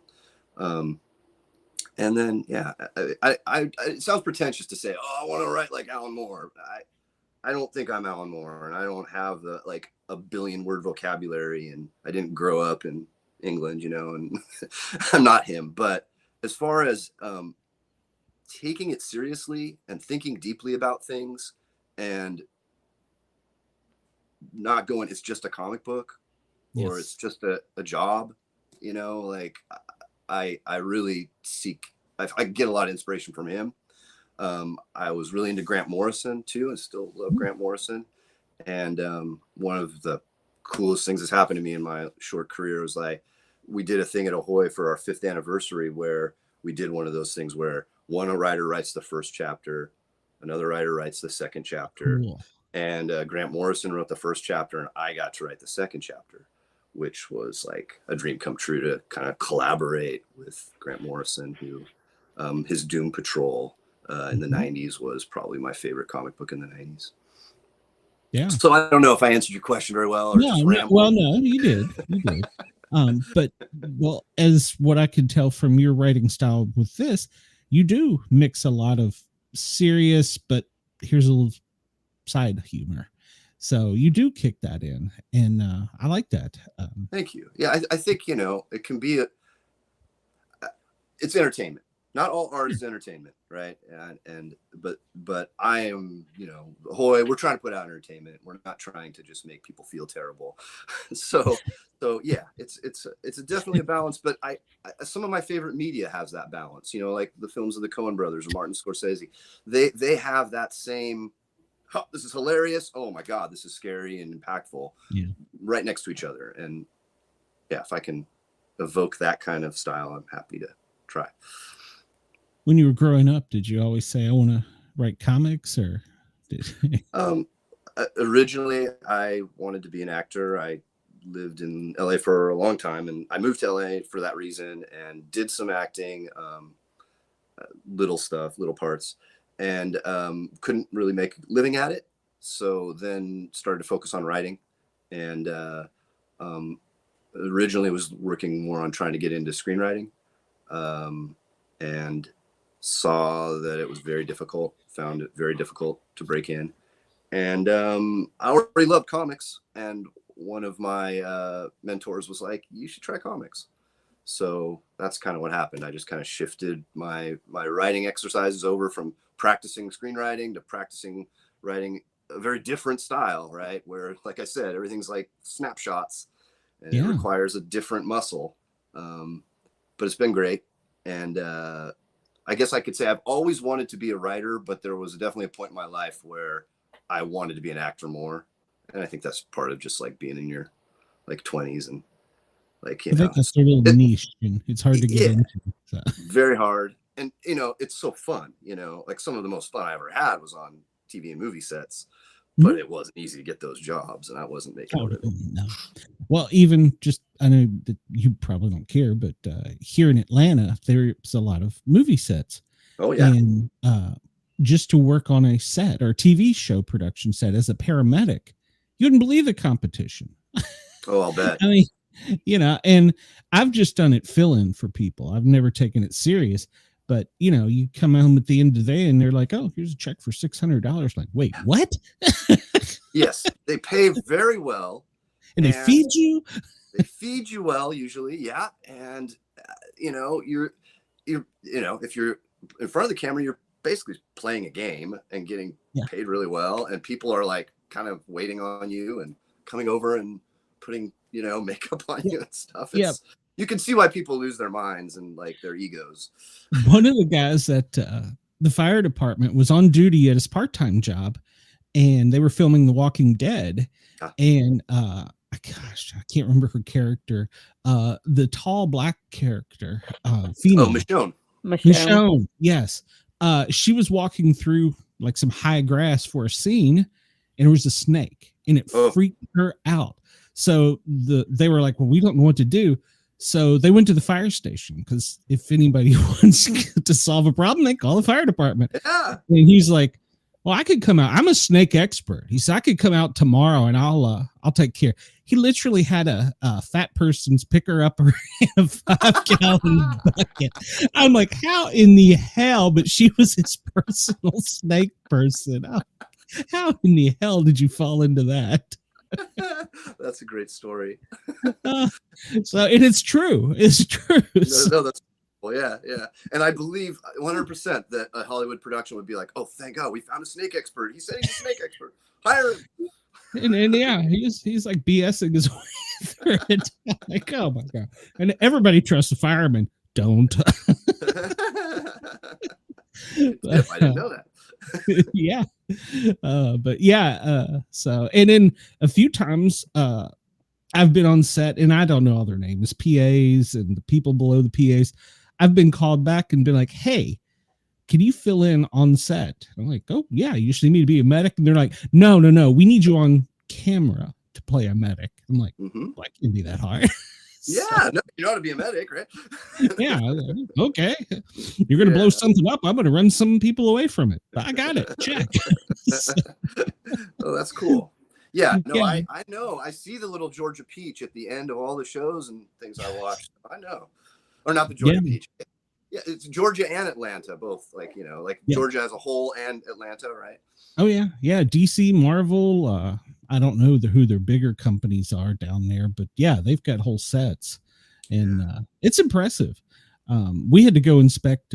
We're getting sidetracked here, but they built a tank indoors to look like a ocean, and as the fire department, it was in our area where we, our station was. We had to go inspect it to make sure that it wasn't going to burst and flood everybody. And the sergeant's like, you know anything about this? I'm like, no. He goes, call the fire marshal. He's like, I got no clue. He's like, just go walk around it, and if you see any leaks, tell them it's bad. Once again, trust the fireman. Another example, right? Yeah. So yeah. And then at the end of it, they actually called us back. They did blow it up. Oh wow! Oh, that's nice. We got to hang around for that. But it's like, oh yeah. Sometimes you just kind of fall into things, but it is funny. But that's the way life is. And as you were talking about with comics, you just kind of find something you like. Yeah. Now, you're at home with Ahoy. Are you planning on doing other, like a different comic, or how's that? Yeah. I don't know how that works. Do they have you do just one, or can you do multiple? Sure. I could do as many as I want. There are exclusive contracts, but they're usually with Marvel or DC. Like Ahoy or companies like that generally don't do exclusive contracts with their talent. So yeah, I mean, I've worked for another company called Dynamite, doing some stuff with the character Red Sonja. And I have some things I can't talk about with other companies that may be about to happen. Yeah. Cool. And hopefully more with Ahoy. I did a whole humor series at Ahoy for 15 issues over the last several years called My Bad, which was sort of it's sort of the tone of, if you know What We Do in the Shadows, the vampire movie or vampire TV series that is like comedy, right? It's like there, it's like Seinfeld with craziness. So we did that with superheroes at Ahoy, wacky superheroes. Like one of them is called Rush Hour. He's the world's #1 traffic-based superhero. and he flies around and helps people with traffic, spanks tailgaters, pulls them out of their cars and spanks them and stuff. We need He's more of best that. friends with a kind of inept supervillain called Emperor King. They have a chimp they hang out with called Acid Chimp, who the supervillain trained to throw acid on people, but then they realized that was a bad idea, so they're constantly trying to stop the chimp from throwing acid at people, but the chimp always is able to find acid somehow. Bad idea. On and on and on. And yeah, so that was really fun. We hope we could do some more someday, but we got 15 of them out, which is not bad in today's comic book industry. I was gonna say, short of like the big names, what is an average run? These days, 5 issues, maybe 10 issues if you're lucky. And even at the big companies, like I'm really good friends with Mark Russell. I've worked with him. We've co-written some things together, and he's a good friend of mine. And he's a big writer at Marvel and DC. And he did an X-Men book called X Factor. It was popular. People liked it. It lasted 10 issues. I can't tell you how they make these decisions at some of these companies. Marvel's owned by Disney, so I don't know. Yeah, and that's probably it. You know, it's like, well, this isn't the IP we're interested in promoting right now. Yeah. Not a big fan of Marvel, so. You know, I love the characters, but I can't say a lot for. Well, I should probably be quiet if I ever want to work for them.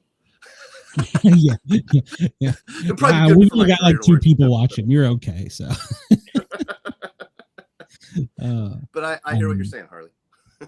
Now, I'm a DC fan, so.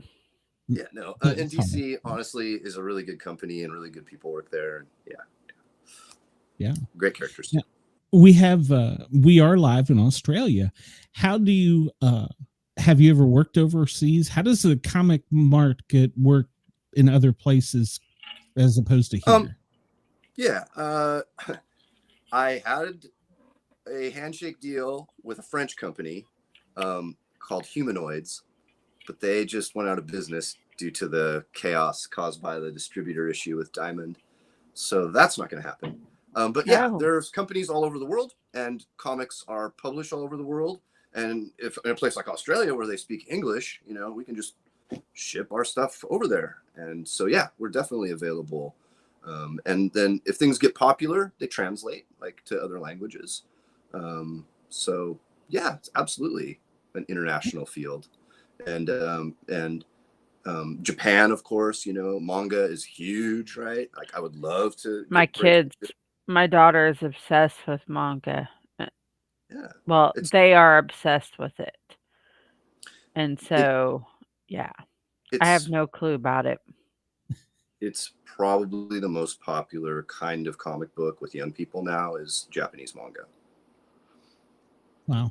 Yeah, well, the best I know is like Ultraman, Speed Racer. Yeah, right. That's my era too. I used to watch Ultraman. Yeah. But you know, there's great manga. Bring him you back know, to kill him. Sorry, what was that? Marvel's actually going to bring him back to kill him. Oh, of course. That sounds like makes perfect sense. Yeah. You know, there's always been great manga. I highly recommend Lone Wolf and Cub, which they made into a series of movies in the 70s. But Lone Wolf and Cub is a fantastic comic book series. You know, the samurai who's got a son on his back and has to protect his son while he tries to exact revenge on the people who killed his wife and all his other friends.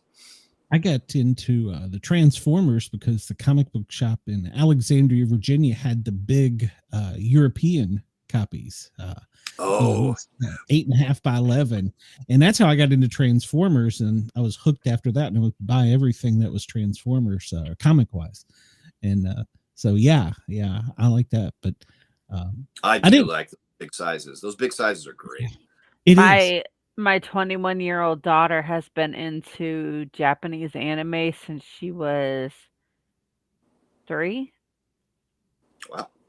Because her and her stepdad used to watch Inuyasha when I was pregnant with her brother. So they'd watch Inuyasha together. And it stuck. Yeah. Yeah, I've been trying to turn my nieces on to like Miyazaki and some of the best anime. I was going to say, now what do you recommend for cartoons for kids? Obviously the Magna, but You mean comics or? yeah. Well, animated on TV and then as comics as well. I mean, aside from Recommend those. for kids. That's a good question. And I don't know that I have a great answer of what I would recommend for kids in the world of like TV animation or something. Because A lot of it is not very little kid appropriate. Like Inuyasha really That's was the problem. not appropriate for her to be watching. Yeah, this is At what the 3. kids I know. I work in a middle school as well.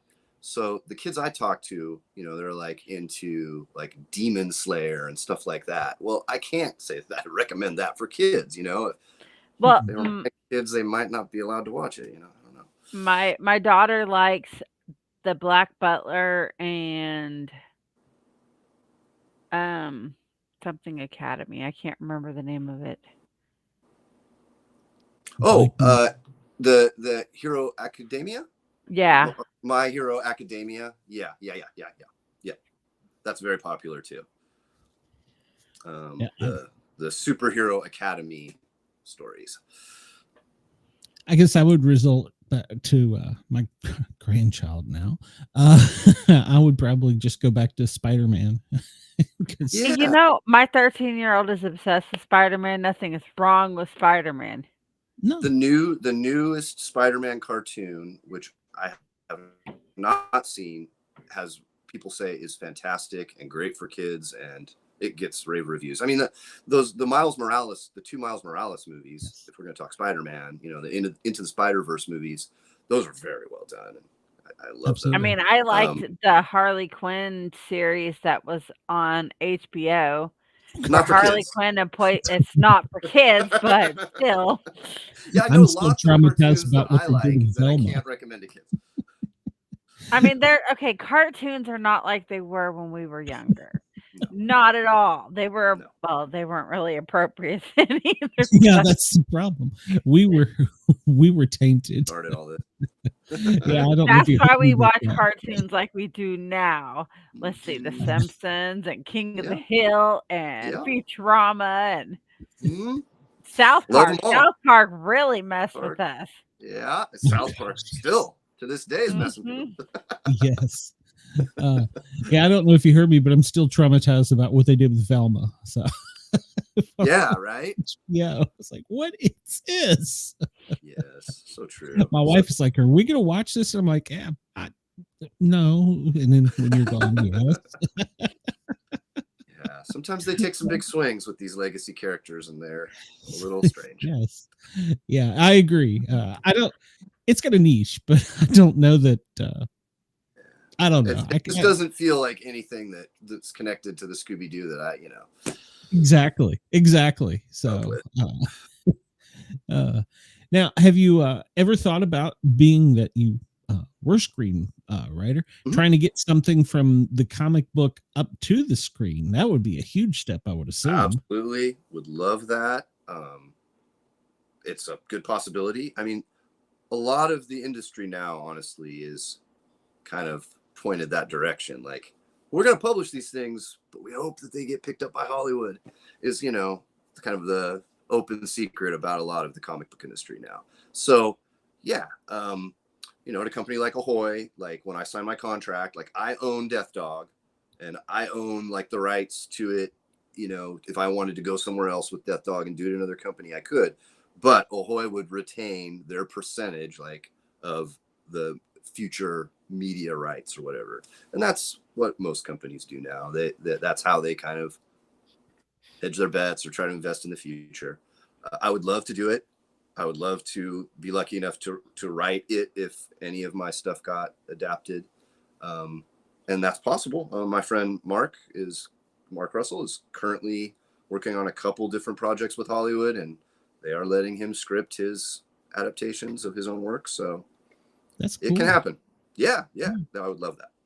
Yeah, that would be cool. And I also found it fascinating. I've had it interviewed a couple different authors. And like you said, I think some of it is like they're doing screenwriting to try and get to like Marvel or something, then to jump to Disney, and to make that jump. But I've also found, oddly enough, there's a few that make the jump to writing for WWE or WWF, whatever the wrestling. Yeah, interesting. I didn't know that. Wow, that's interesting. Yeah. That's writing, right? And I, I grew up watching wrestling. I wouldn't mind writing some wrestling. That would be probably I pretty still watch wrestling. What are you talking about? It's like Saturday night is War Games. My brother is just like you, Harley. Whenever I visit him, we watch some wrestling because he loves watching it. They'll be in Ohio in February, and I'm planning on going to it. Yeah, no, my brother, when they come here to Portland, Oregon, my brother usually buys us tickets, and I go with him. So, yeah. I'm still a little in touch with wrestling. They're fun. They are. And I guess I haven't gotten into it since I think you kind of hop in. You need to watch War Games Saturday. AJ Lee's wrestling. Oh, I could do AJ Lee. Well, no, whoa, wait a minute, that sounded wrong. I don't want to get beat up by her husband.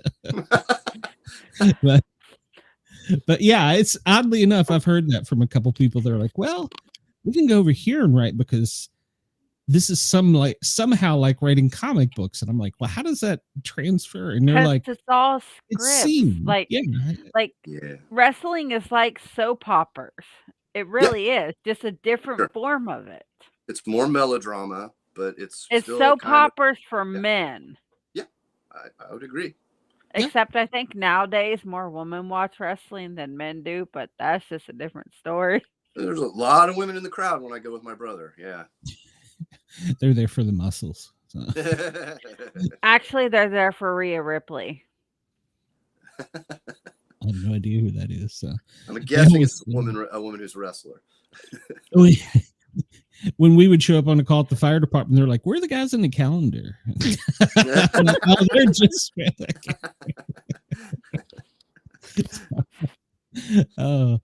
Well, let's swing over to the paranormal world for a minute. Okay. You've written some paranormal stuff. I have. Yeah. I used to publish a book all about cryptids. So I did some cryptid stories that were fun. I really enjoyed writing about the Loveland Frogman. Are you familiar with that cryptid? Yeah. So oddly enough, yes. I was not prior to like Ahoy said, "Hey, we're doing this cryptid project. Pitch some cryptid stories to us." And so I start going, well, what are some obscure cryptids? Because of course, all the first people started grabbing up Bigfoot and the Loch Ness Monster and stuff. I wasn't the first person they asked. So I had to dig a little deeper. And when I saw that the Loveland Frogman could take sticks and manipulate electricity and like make little lightning bolts, I was like, all right, this is too cool. Like a 4 foot tall anthropomorphic frog with lightning sticks.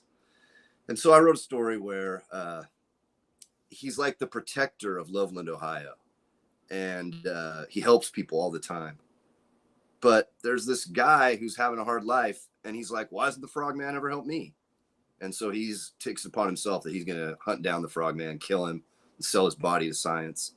And so it's a story about this bitter man, hunting the Loveland Frogman, who is nothing but a protector of the community, and sort of like, how he comes to see the error in his ways.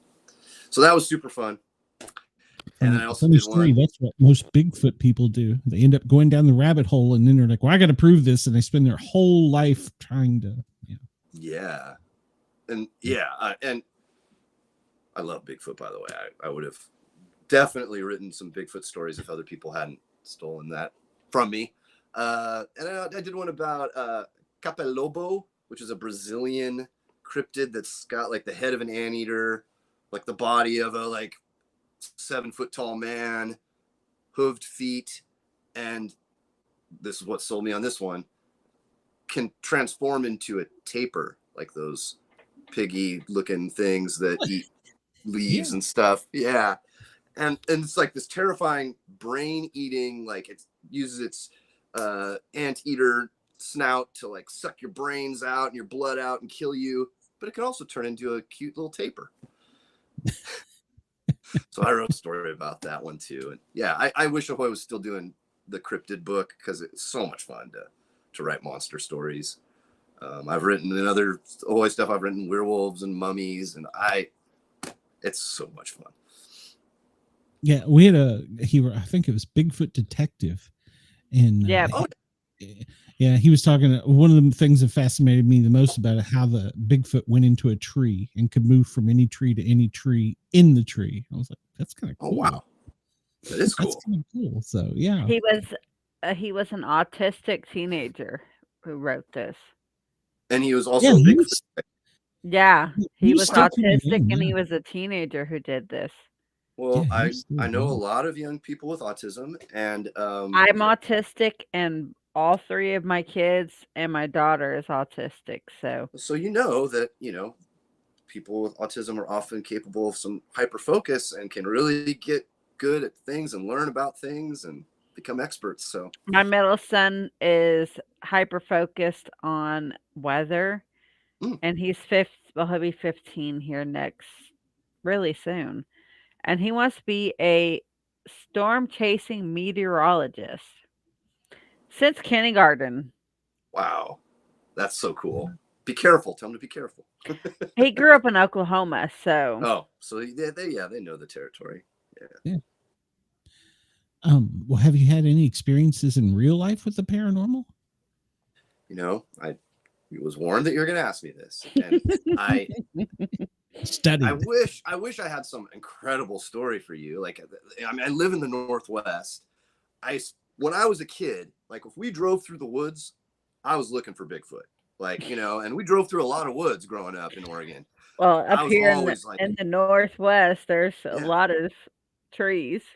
no, yeah, but I never saw Bigfoot. So the only thing that I experienced was a UFO kind of thing. So when I was about 14 or 15, I was just in the middle of the night looking out my bedroom window, and it was like a snake, but undulating, but all lit up. The whole snake, I guess you would call it body, moving across the sky, changing directions.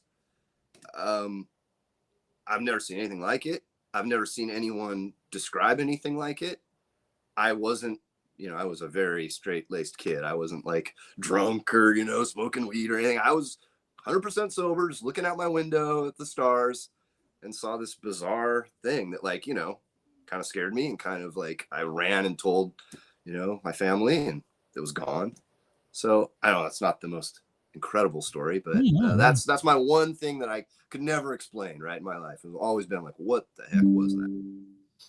Well, that's so with using that, have you ever incorporated any of that into your storyline? That's that actual experience. Yeah, I haven't. That's not a bad idea to play around with something like that, and then maybe figure out what it was, right? In the story. That's half the fun of science fiction, It sure is. That's a good idea, Glenn. Hey, I want at least 1% credit. Okay, how about this? Just send me a T-shirt and a free comic. That'll work. It's a deal. I'm cheap. I would happily send you a comic. If I had a T-shirt, I'd send that too. Well, Ahoy made me pay for this. Ahoy didn't give this to me. I don't want to start a scandal here, but I paid for this. Well, it's like Sam before us was saying, we pay our dues. He does stealth camping, and he goes out camps in out, Ohio. He does stealth camping in the winter. Wow. I heard the term when I was waiting to come on. I heard stealth camping, and I did not know what that referred to. Yeah, it's a whole genre on YouTube, and yeah, he's done it on McDonald's roof and on Starbucks roof and Walmart's bathrooms. Oh, that's pretty cool. I like that. Yeah, so reclaiming public spaces. It's like sort of like camping Banksy or something. I like that. Yeah. Joseph, that's you missed that movie. Where's Northwest Wind? We had him for an hour, and he was the first half of the show. That's right. Cool. Yeah, he does weird things like so. There's a genre for everything, There is. There is. But as he was saying, when they get camping gear or something, they pay it forward, to do a show. So it's the same with that. So being a content creator is hard in this world. Sure is. Yeah. But no, you could make some with that. What do you think about now the talk is of this 3-eye atlas, the comet that's in space. That was behind the sun. Yeah, and now they're like, well, it could be alien, but we don't know. It's like, how the hell do you not know? We went to the moon in the 60s. How do you not know? Yeah, it's that's scary to think about how much we don't know about the universe, and I guess this is such object that's so far outside of our solar system, right, that they're kind of confused by it. I've been following it like regularly, like reading articles about it. The last one I read, they were speculating that perhaps it had blown up. Yeah, it was supposed to sublimate, which is basically dirty snowball, heats up, it booms, but it didn't do that. So now they have confirmed that it's reemerged from the sun? Yes, yes. Wow, and the latest thing is they say it has 9 jets off the side, but that's normal because it's the off-gassing from the blah, blah, blah. And I'm like, yeah. You just said jets. Yes. No, so.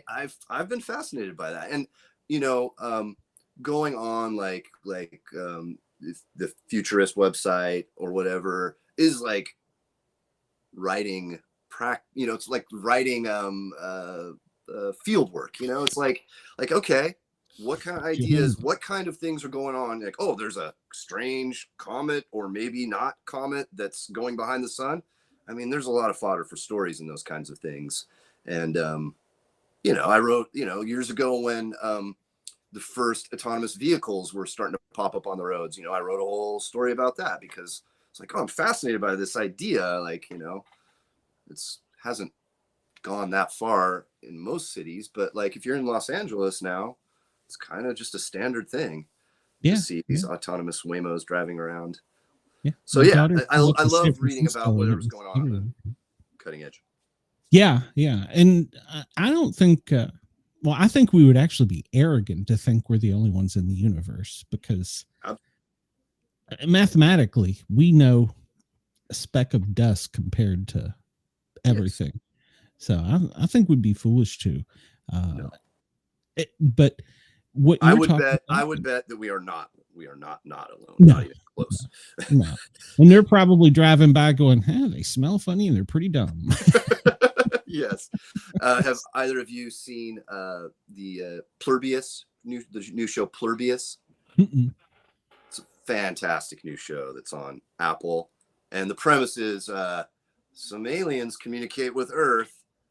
What they communicate to us causes some real issues on our planet. Oh, Glenn, don't do Apple. No, I do.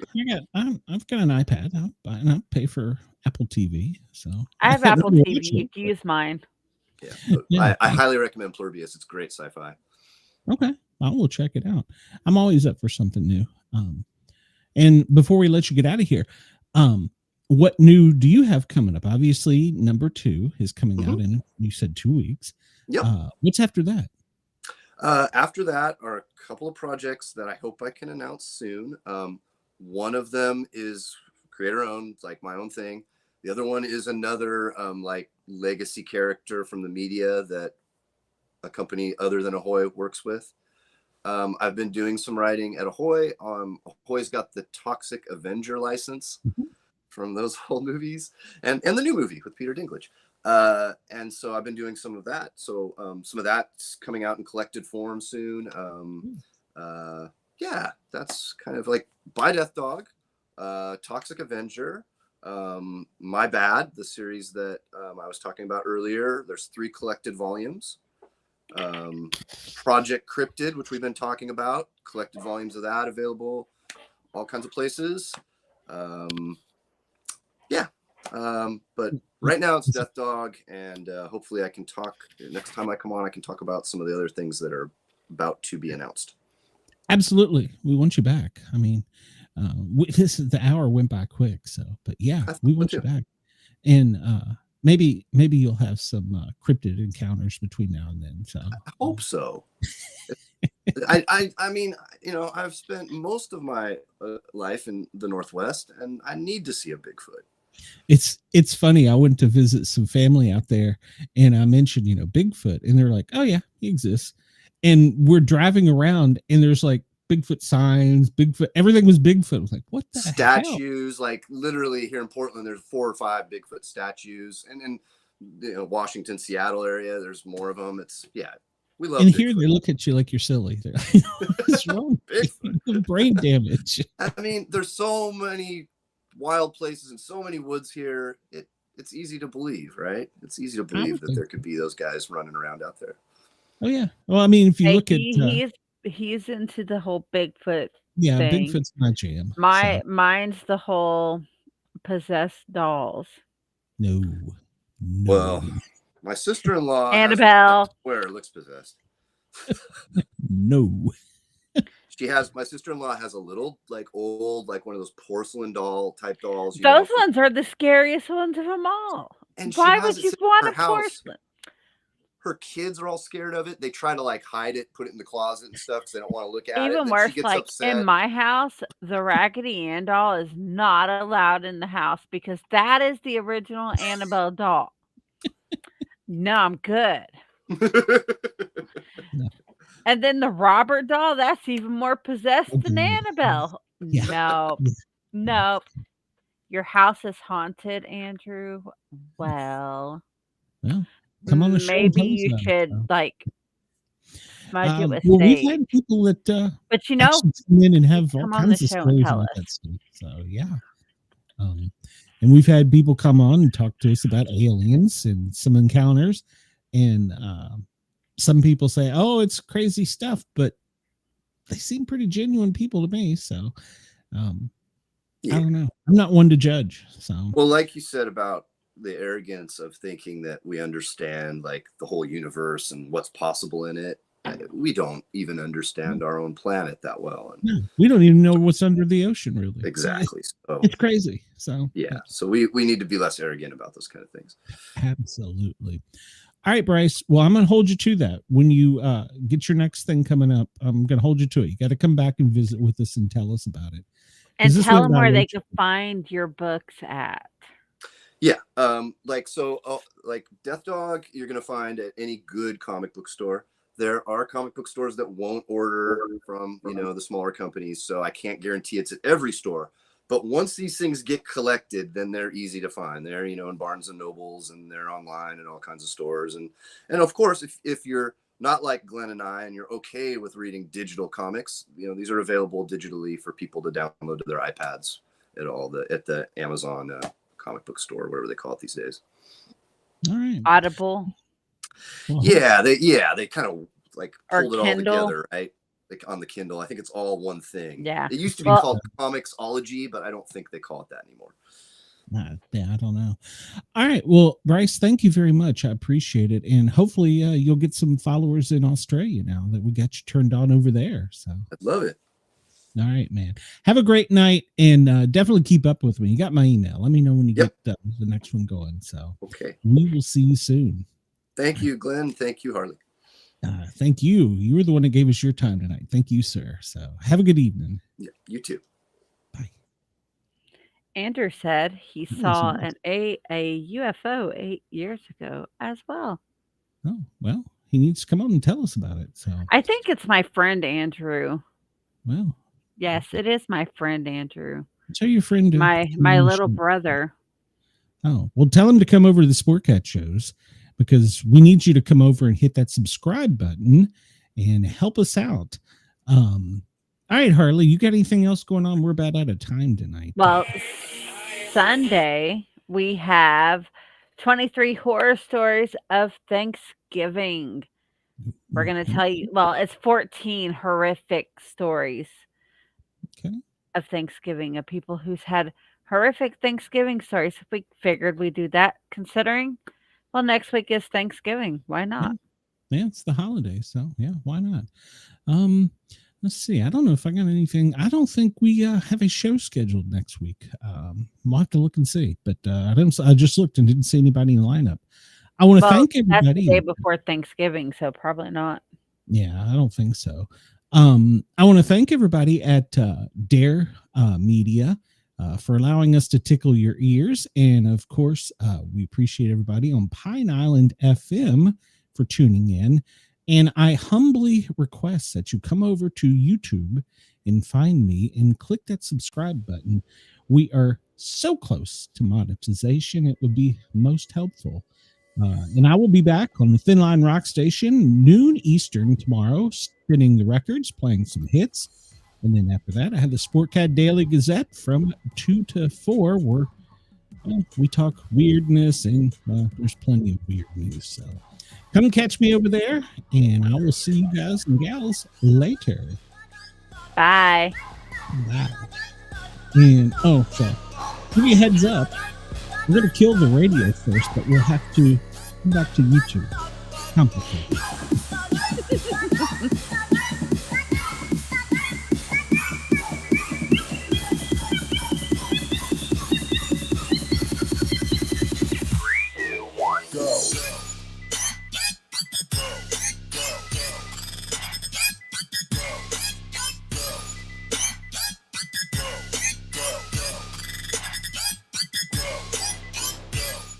And we are clear of the radio, and we're still live on YouTube. I want to thank everybody for hanging out the extra 2 minutes.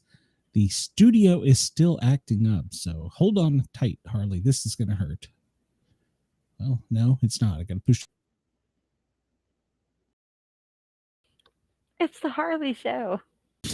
Yeah, now I can end the show. It's the weirdest thing. Everybody have a great night. Please come over and subscribe. We appreciate it.